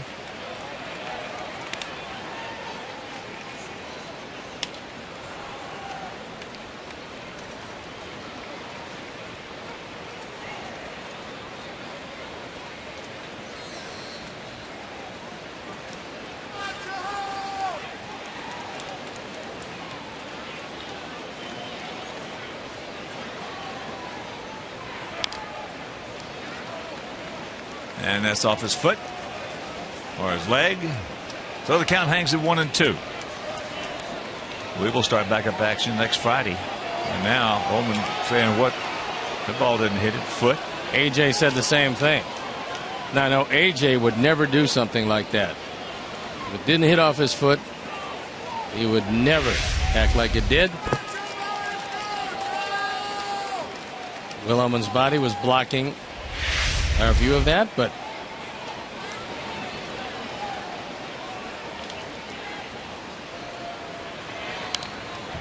and that's foul back. We start off next Friday in Detroit, first of a 10-day 9-game road trip. 3 in Detroit, 3 in Kansas City, then an off day on the 21st, and finish it off with 3 in Cleveland on the 22nd, 3rd, and 4th.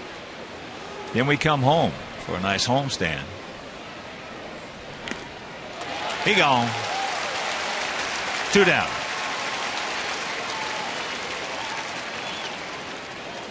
Goes with the high tight fastball, throws it right by him. That brings Ozzie out from the dugout. And after some very good work by Will Ohman, that's going to be it for him. So Ohman will depart. And Jesse Crain will come in, and we'll be back after these messages.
Is Jesse Crain. He's 5-2, ERA 2.43, on for the 40th time. In 40 innings, he's given up just 24 hits. The league is hitting a paltry 174 off him. He comes in, nobody on base and 2 outs here in the top of the 7th inning. A 4-run deficit, but 9 outs to go.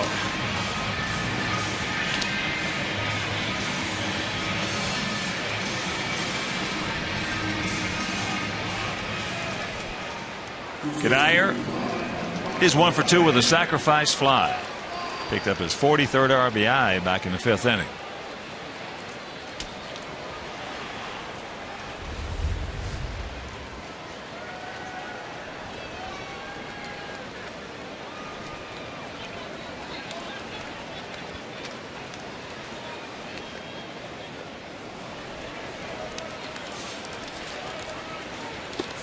First pitch strike.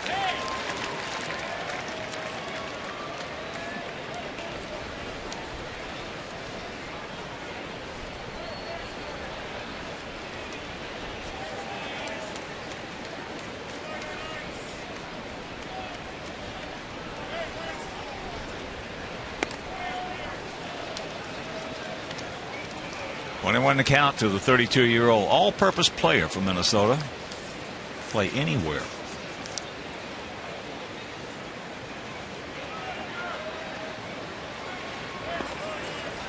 And the count 2-1.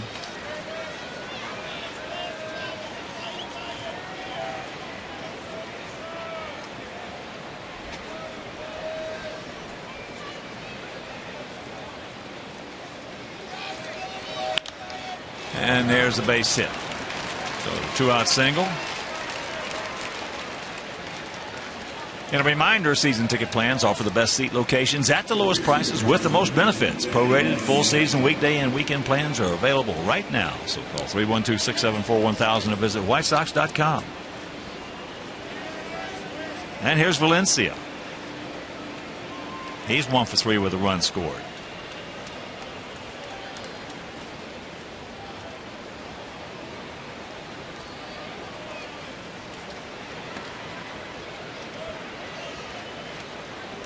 .511-0 for Minnesota, 1-4-0 for our Sox.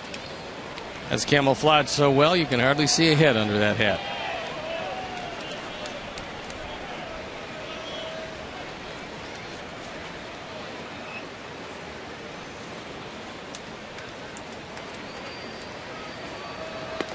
And a strike. And the final now from Cleveland. Blue Jays beat them 7-1. Cecil over Carrasco. Bottom of the 8th in Kansas City, still 2-0 Tigers.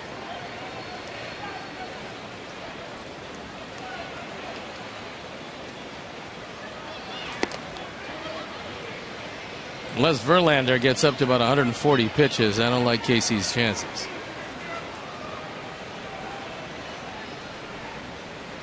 He'll still be throwing 100. His curveball night might be. There's no doubt. It's good, but his fastball. He is really. Last time out, he lost 1-0 to Dan Haren. Yeah, I listened to most of that game on the way home that night. There goes Cuddyer.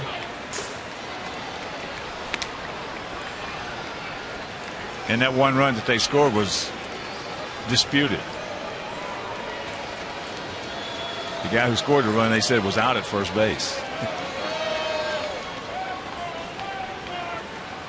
Hard to square up, Mr. Verlander.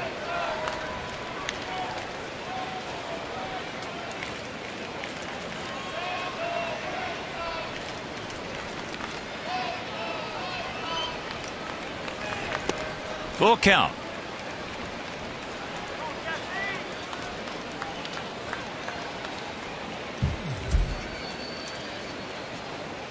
Rene Tassoni on deck.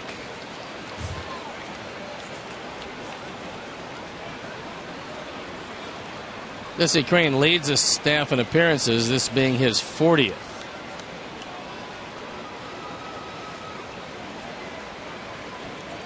And the payoff.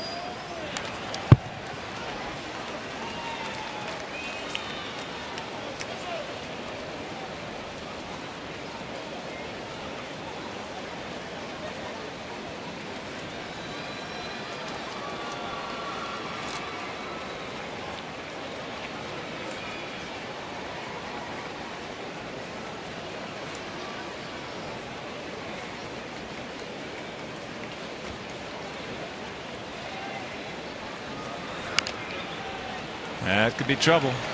Jesse, another good play. Made one yesterday. Very athletic. And that'll retire the side. 7th inning stretch. We need 4 to tie.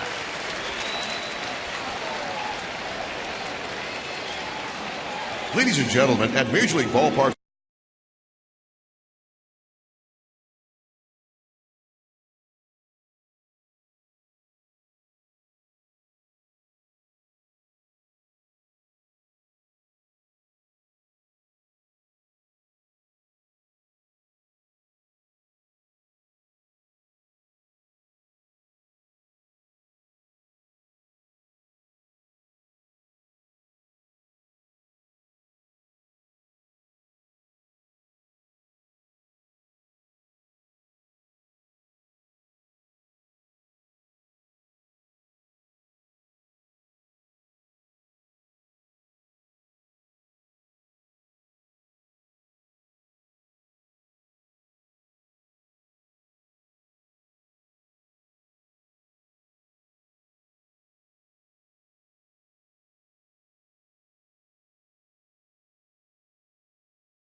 It's 5-1 with the Twins on top, and Alex Burnett comes into the game at 2-5, ERA 6.15, on for the 35th time.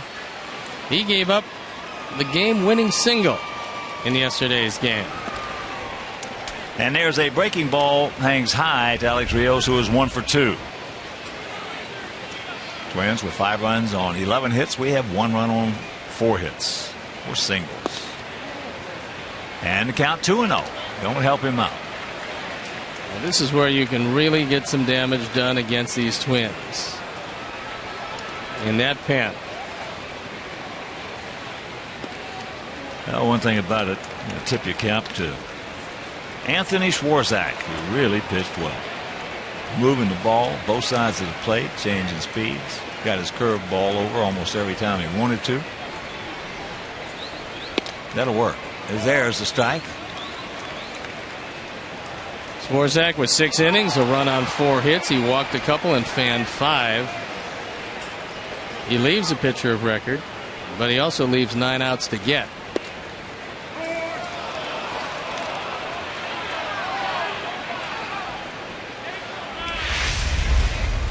Bank of America pitch tracks. That's a strike. And the payoff pitch. Ball 4 base hit, Alex. And that's ball 4. The dreaded leadoff walk. And here comes A.J. A.J. has grounded to second and gone out to left.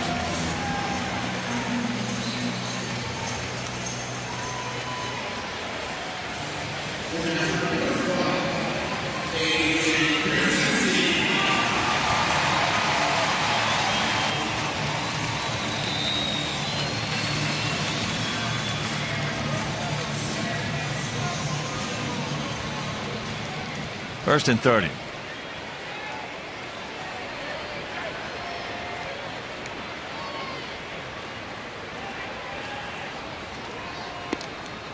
Checks it up and takes ball 1 and another trip to the mound by Drew Butera. On the Twins wish list as we head into the trading deadline after the All-Star break and before the beginning of August, they're going to have to give a little help to that bullpen, or they're not going to be able to make a consistent run, even with a few starters coming back.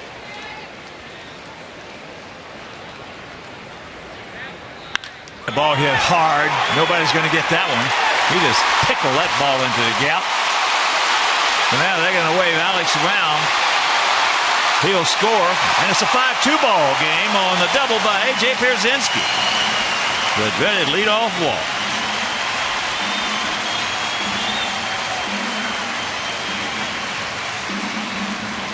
$16 doubles for A.J. RBI number 29 and a fastball right down the middle. So Burnett starting out the way he left off yesterday. And it's a 3-run game. Don't stop now, boys.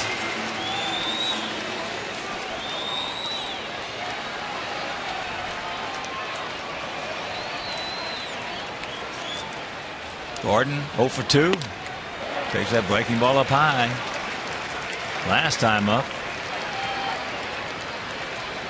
Put Repko back on the track, and here comes Anderson. Bullpen just up and going once again for the Twins, and that's why Anderson is out there to kill some time. Perkins is one of the few guys out of the pen that's really thrown well. 1.97 ERA in 34 appearances.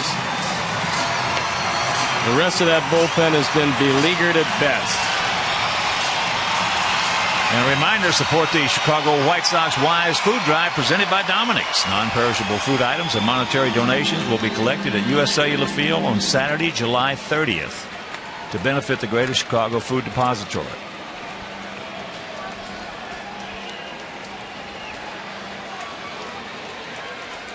Come on, Gordon. And that's fair. Attaboy, Gordon. So here comes A.J. He's going to score. Fan interference. That'll be a double, and it's a 5-3 ball game. Don't stop now, boys.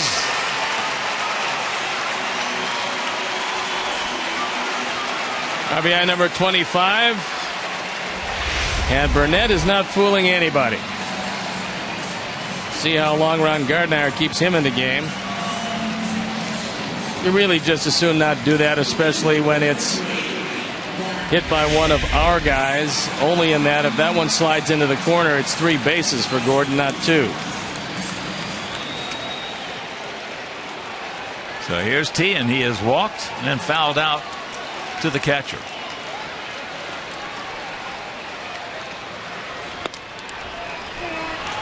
Takes a fastball right there.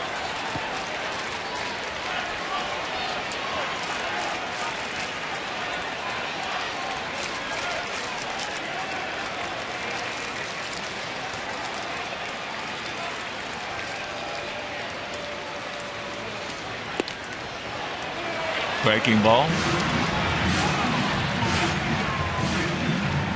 And the count 0-2.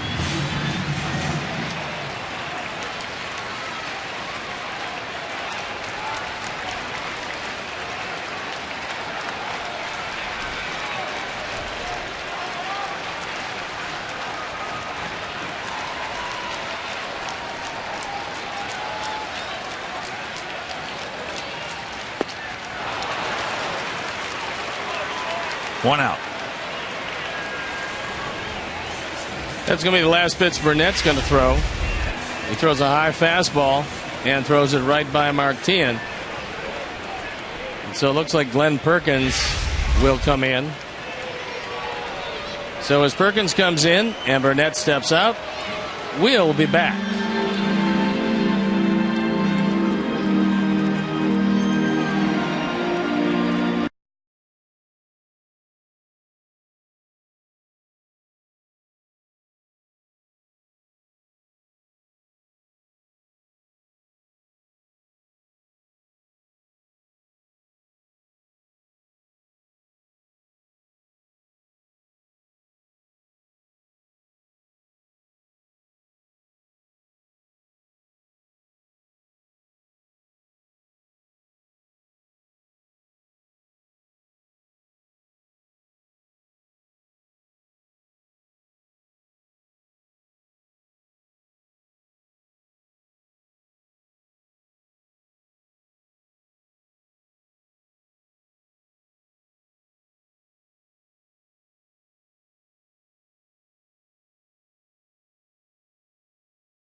Glenn Perkins, who's 0-1. We told you about the ERA just under 2 on for the 35th time.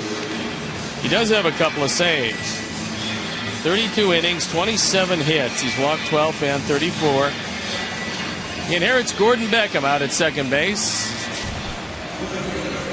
It's a 5-3 game. And Juan Pierre looking out at it. Juan is 2 for 3 with a run scored.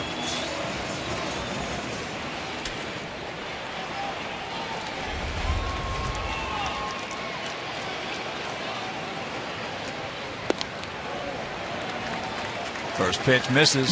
1-0 the count with Alexei on deck.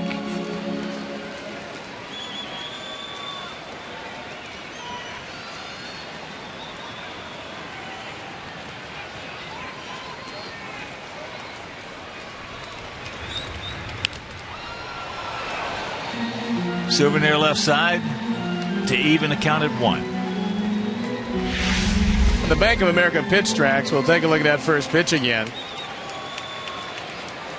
I'm not sure you're going to get a better one. but Juan will take it.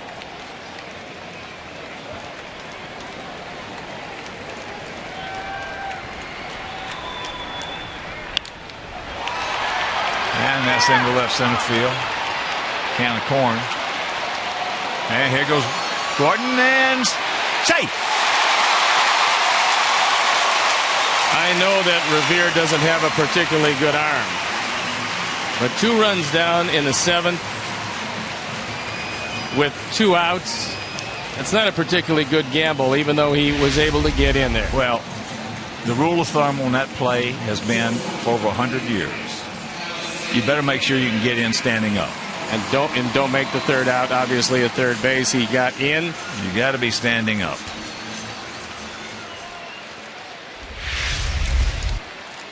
So here is Alexei. Fouls that one back.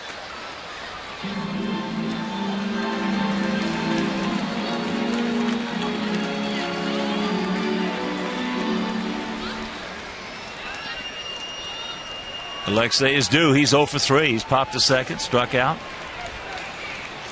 and was thrown out on a beautiful play by Nishioka. That was last inning. Come on, Alexei, get on for Paulie. The 0-2 pitch.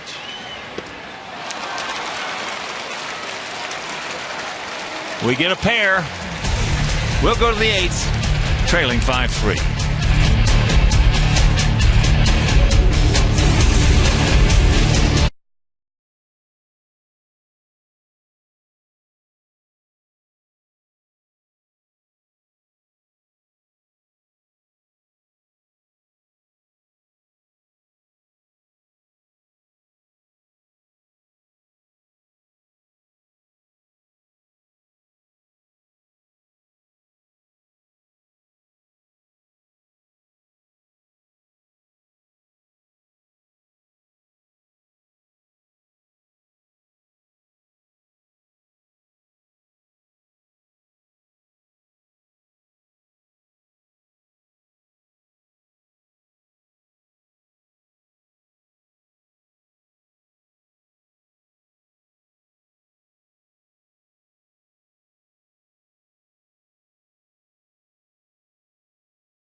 Has been thrown pretty well.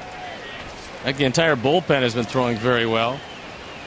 Today, Oman was brilliant in 2 1/3, Crane for a 3rd, and on comes Matt out for a 34th time. ERA just under 3.5.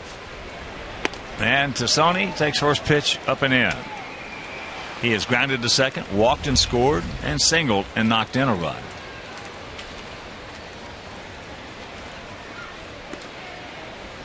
There's a strike. 5-11-0 for their guys, 3-6-0 for our guys.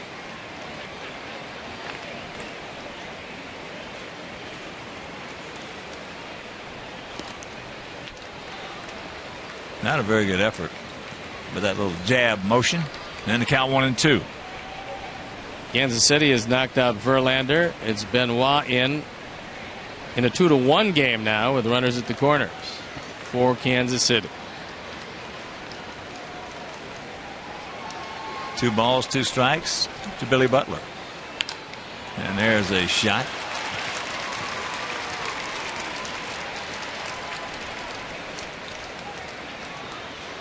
So the leadoff man aboard.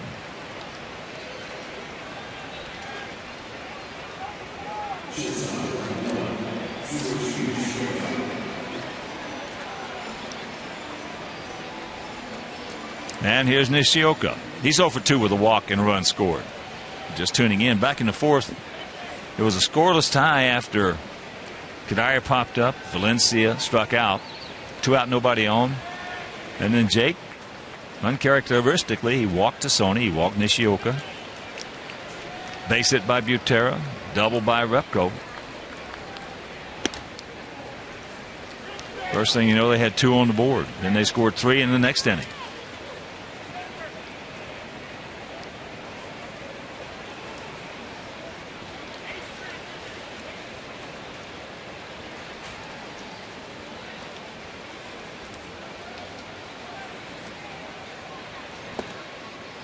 And the count 2-0.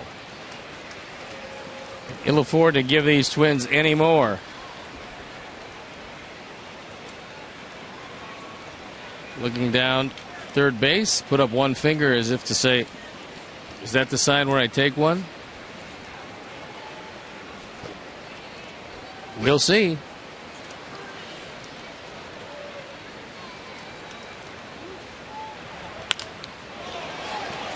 That wasn't.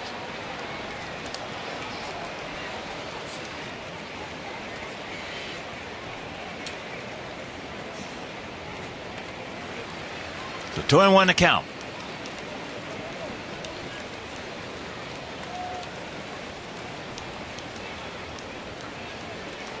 And Juan got out of the inning. They'll go to the ninth with the Tigers leading 2-1 in Kansas City. And that's out of play.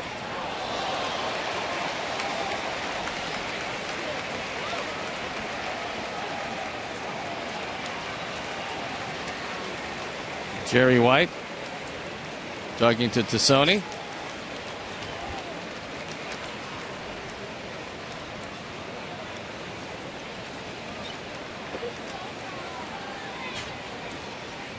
Watch out, Paulie.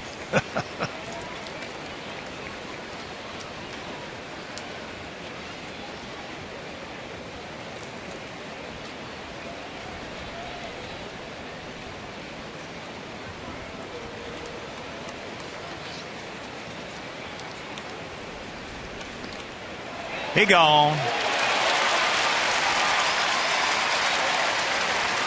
They've been calling it all day, young man, and Larry Vanover is calling it now. No surprise. It's a strike in the first, and it's a strike in the eighth. So here's Butera. He's 1 for 3, but that was an RBI single back in the fourth. Knocking into Sony.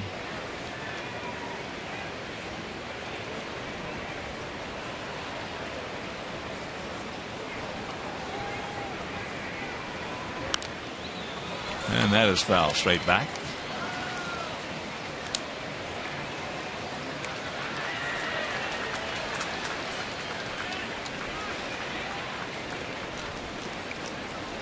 If you're just joining us, they scored 2 in the fourth, 3 in the fifth. We scored 1 in the sixth and 2 in the seventh. And on a beautiful day, no home runs in this game.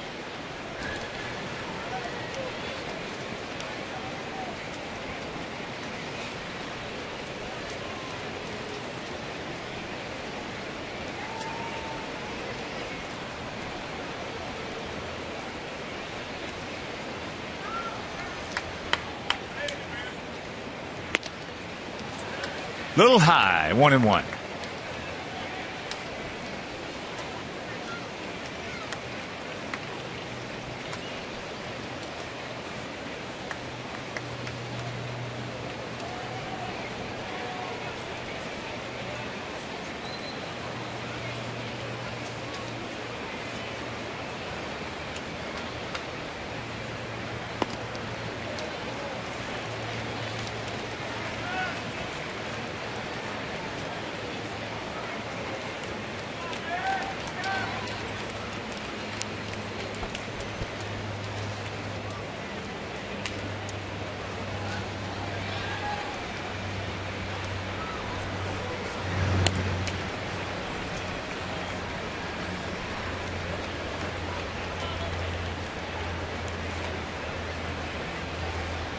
Sony has yet to attempt a stolen base this year.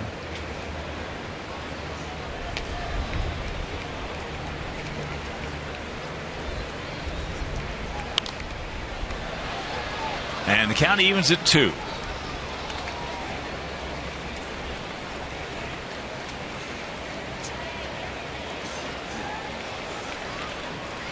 Take him right here, Matt. Jason Repko on deck.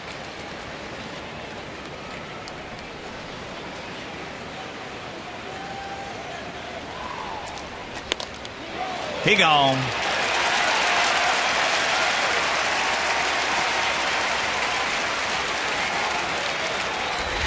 Bank of America pitch tracks. Good enough today. Repko has a bunt single, an RBI double, and he grounded to third.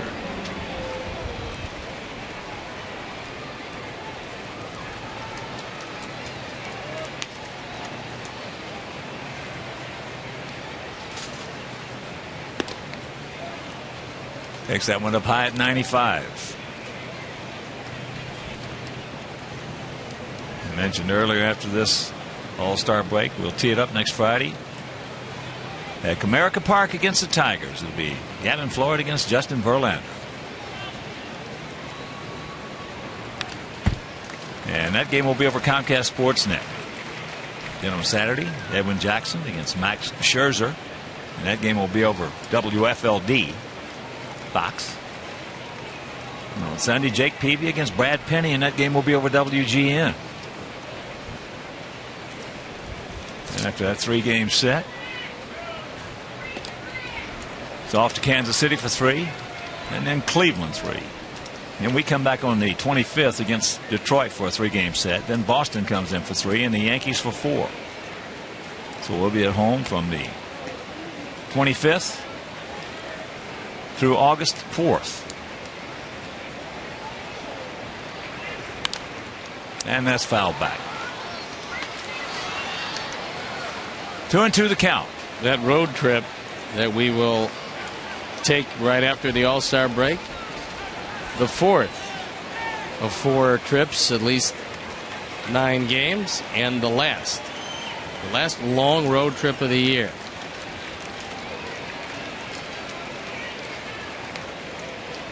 They got him.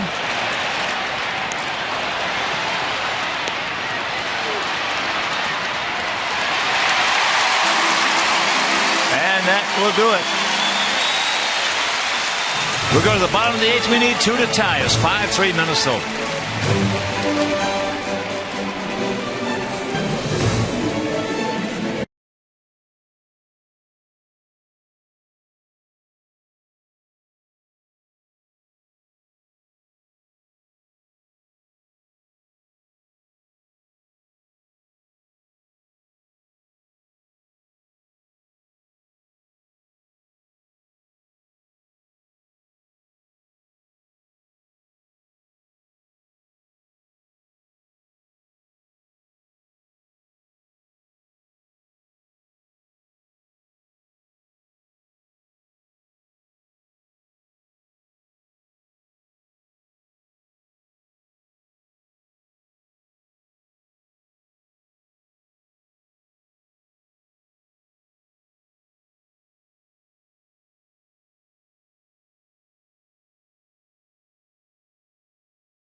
See White Sox postgame live.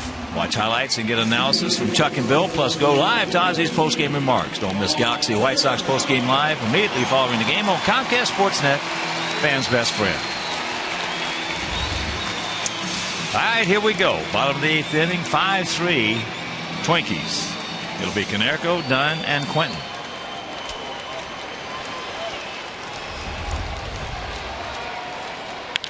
Shot, base hit. What new? Paulie 2 for 4 with an RBI. Brings the tying run to the plate in the person of Adam Dunn. First ball fastball, whether it's 95 on the outside corner or 105 on the inside corner, you're just not going to get it by him if it's in the zone.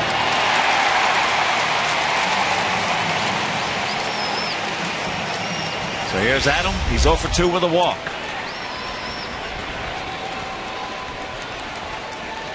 Perkins throwing a lot harder out of the bullpen than he did as a starter. Much. 0-1 to count.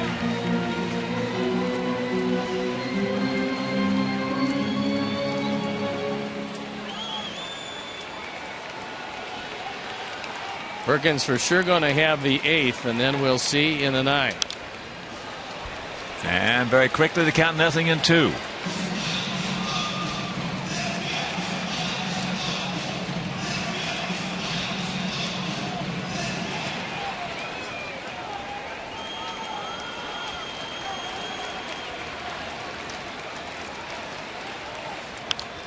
Good rip just underneath it.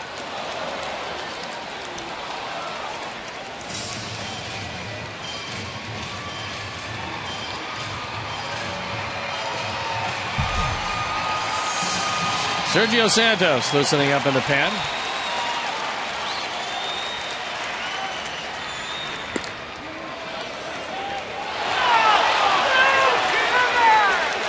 Adam didn't like it. That one had the whole strike zone.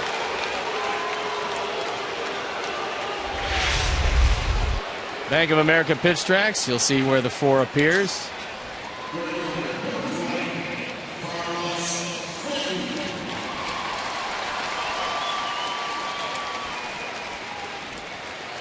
So here's Quentin.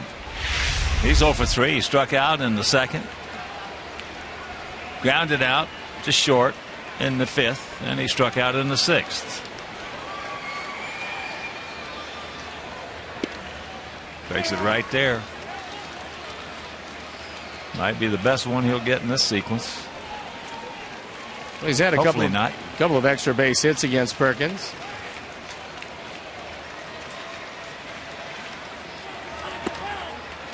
Can't get it up there.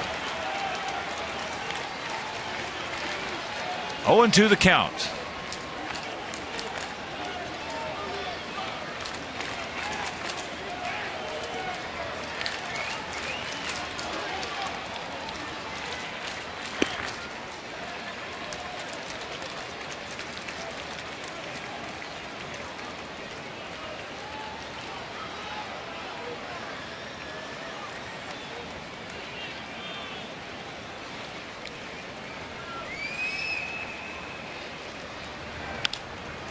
And there's a soft fly ball into left field. 2 now. I tell you, it's hard to believe this team, with all the injuries they've had this year, is 6-1 against us, and 28-7 in the last 35. It is, but we've seen it over and over again about offensive as well as defensive execution and situational, both hitting and fielding. They're terrific. They're just terrific. Yeah, they get them in, get them open. Wow. Time after time after time.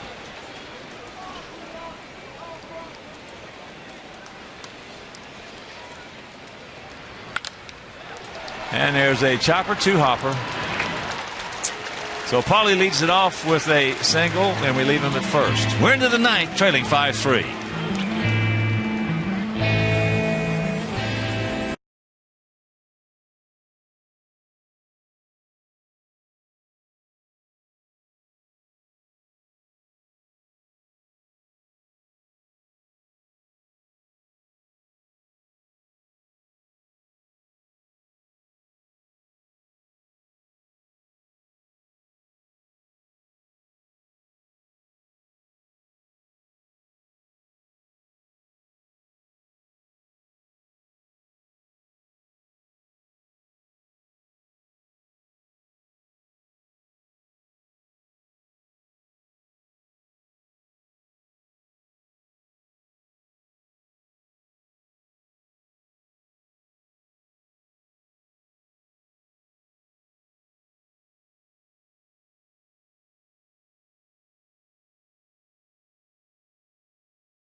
Start break. They'll be right here on Comcast Sportsnet. Tune in as they hit the road to take on the Tigers and Justin Verlander. That'll be Friday night. Next Friday night at 6 on your home for White Sox baseball. Comcast Sportsnet, fans' best friend. Sergio Santos comes into the game. And Sergio, with an ERA just over 3, a 3-3 record, has to preserve this deficit at 2. And he gets the bottom with Repko before moving to the very tough Revere and Casilla at 1-2.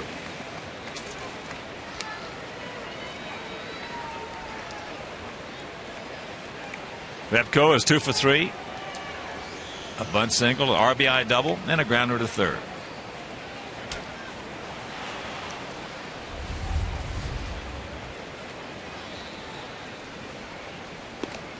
Takes first pitch strike.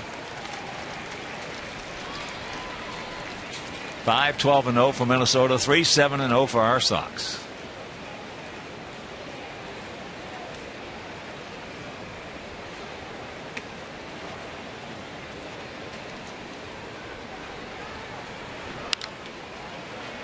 Little pop up in the short, trouble, and foul. Thank you. So the count 0-2. There would have been 2 bases. Everybody hustling after it, but no chance to get it. Fortunately, it fell on the right side of the line.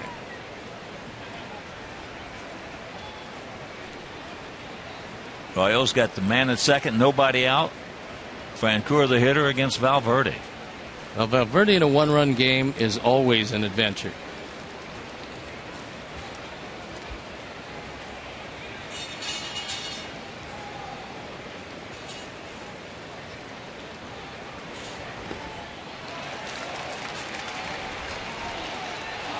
And Larry Vanover says he fouled it. AJ can't believe it. Here comes Ozzie. Doesn't want to lose AJ.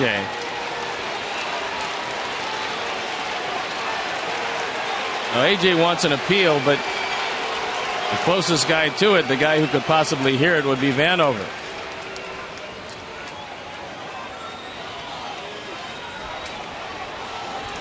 Usually AJ's not going to argue this much. If he thinks there's even a chance he fouled it.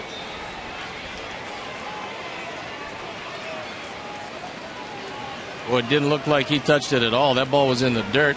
AJ did a nice job of stopping it, but he's got another life.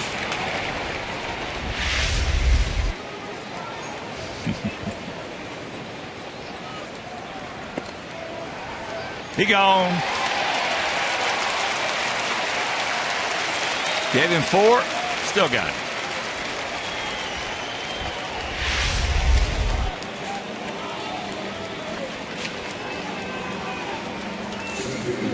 So 1 out, and here's Ben Revere, who is 2 for 4 in this game. He is 6 for 17 in the series. Boy, against us, he has done a heck of a job filling in for Denard Span, who usually is a Sox killer. When Span comes back, odds are overwhelming they'll find a spot for Revere. And that means that they will have a right-hand hitter available if it's Delmon Young. Now, do they want to get rid of him? Probably not. Will they? Probably they will. They might use him as the bargaining chip to get some much-needed help out of that pen.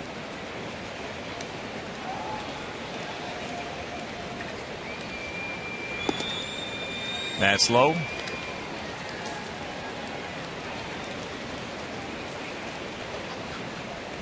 One thing Revere has shown, the former #1 draft pick can play at this league. And he can go get him in the outfield.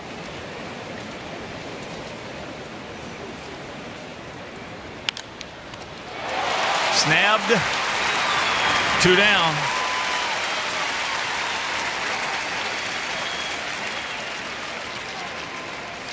Well, you've got a #1 pick as a shortstop pitching. So he's going to be able to make this play, especially on the glove side.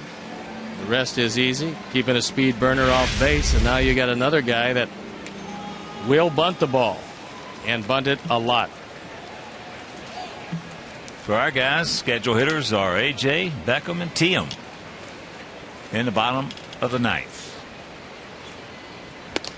Takes it up. Takes that fastball to 97. Alexei Casilla is 1 for 4. Started off that 3-run fifth with a single.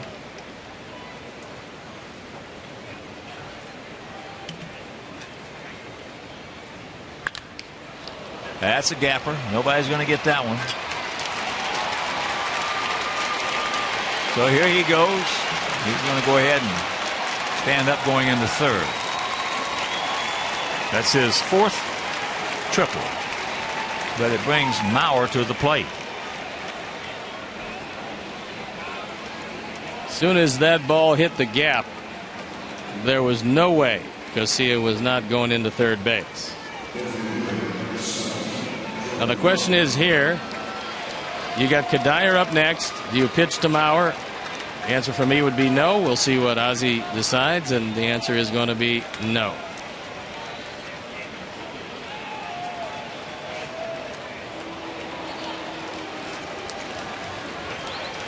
Mauer 1 for 4 today.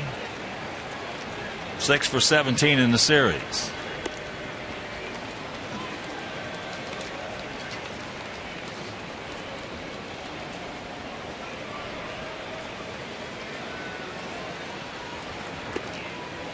Especially with a right-hander out there on the mound. Left-hander, different story, but that's a no-brainer. Got a pretty tough hitter up next, but oh yeah, not as tough as the guy standing at the plate. Mauer is .327 career hitter.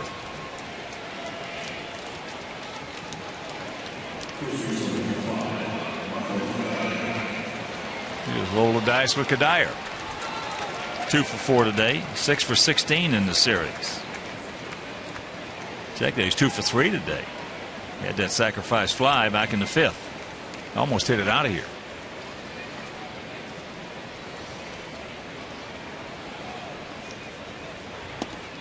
Whoops.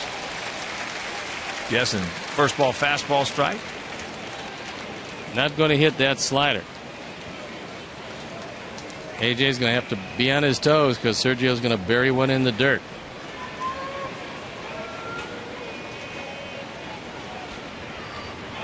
There it is. Coming right back to him. He misses the ball. Well, when you got a pitcher like that, whose best pitch is a slider, if AJ is able to corral it, he gets the great hop, the hop you really need, and he has a second shot at it. So it's a wild pitch. The ball gets by him, but it bounces right back to him. But he cannot find the handle on it. Now can't get the out. So a big run, and it's 6-3.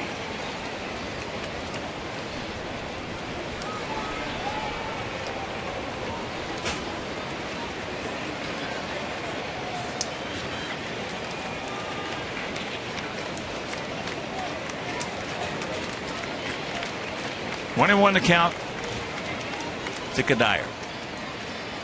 Final now from Kansas City, 2-1 Detroit.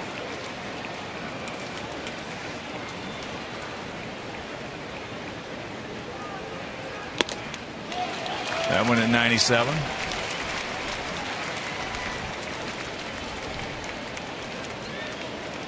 So the 2-out triple, the wild pitch, big run.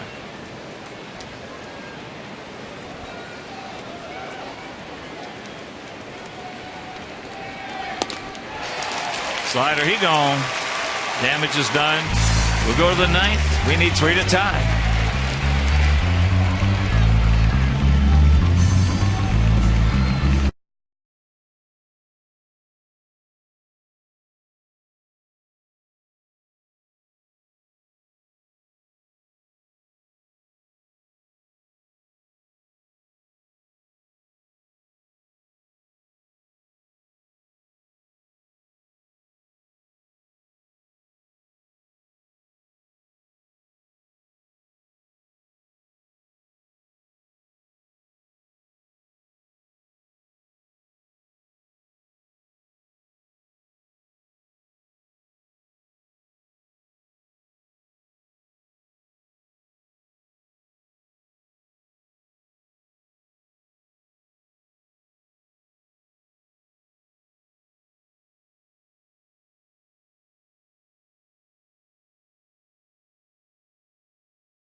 a 3-run ball game. Matt Capps will come on. Glenn Perkins did a very nice job. Capps looking for save number 15. ERA 4.5, a 2-4 record, 37th appearance. He was having all kinds of trouble. Perkins actually saved a couple of games for him in Minnesota. And he'll have to lead it off with A.J., one of the heroes of the win yesterday. A.J. is 1 for 3 with an RBI and a run scored today. So Capps, 27-year-old right-hander, 6'2", 245 pounds, out of Douglasville, Georgia. Had 42 saves between Pittsburgh and Minnesota, I should say Washington and Minnesota last year.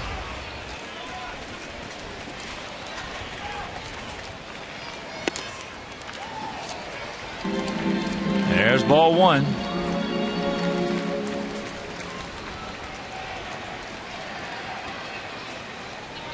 Six 13-0 for them, 3-7-0 for us. 1-1 to count.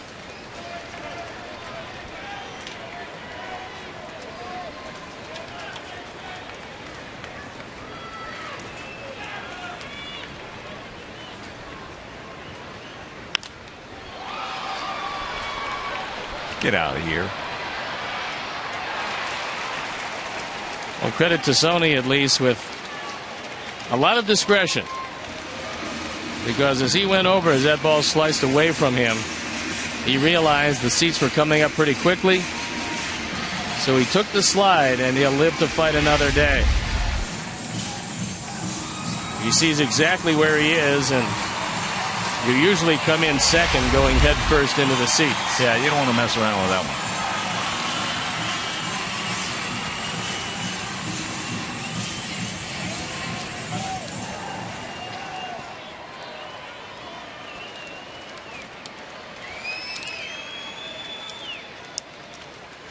One-two pitch. The ball hit hard into center field. So they're back now, right on the track. Hauls it in, and that's just a long out. Wrong part of the ballpark as the wind knocks that one down. AJ got most of that one. It's not quite enough. So here's Gordon. 1 for 3, an RBI double.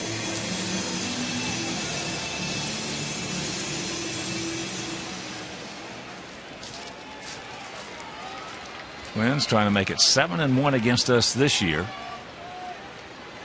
and 10 out of the last 11 in this ballpark.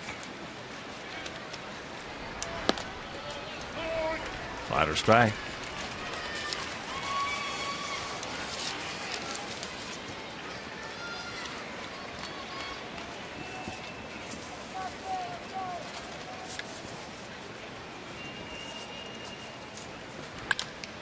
Yeah, boy, keep it going.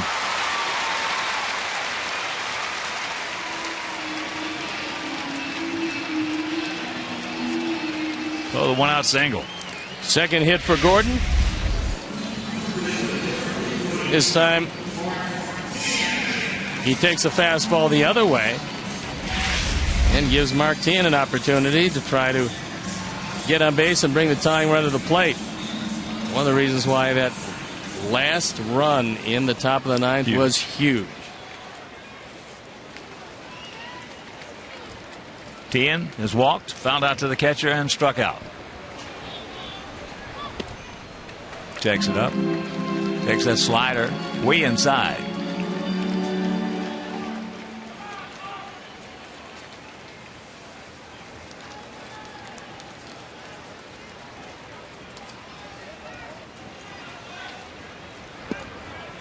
And the count 2-0.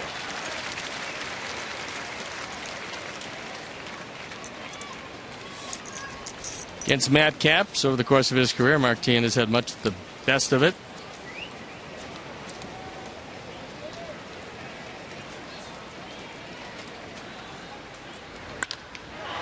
And this should do it. And this ball game is over. Twins come in here, take 3 out of 4 from our guys. Make it 10 out of the last 11 in this ballpark. And 29 out of the last 36 against us. You got to tip your cap to Anthony Swarzak. Well, he did a terrific job today. He came on. This is a guy making just his 5th start of the year. He went 6 innings, gave up just a run on 4 hits. Outpitched Jake Peavy, who had a rough outing here today. And then a much beleaguered bullpen really got it done after Burnett left, because Perkins was terrific. Capps actually nailed it down for his 15th, and this was not the homestand you were looking for heading into the All-Star break. All right, our GMC player of the game indeed is the 25-year-old right-hander Anthony Swarzak, picking up his 2nd victory. He's now 2-2. Peavy takes a loss. He is 4-3. So for my partner Steve Stone, for our director Todd Benjaminson, our producer Mike Leary, our associate producer Dave Ross, our technical manager Mark Harper, the executive producer Jim Cornell Jr., also for the Mayor Mean Joe Group, and up here in the booth with us Mike Mayer and Frank D'Amato. This is the Hawk. So long, everybody.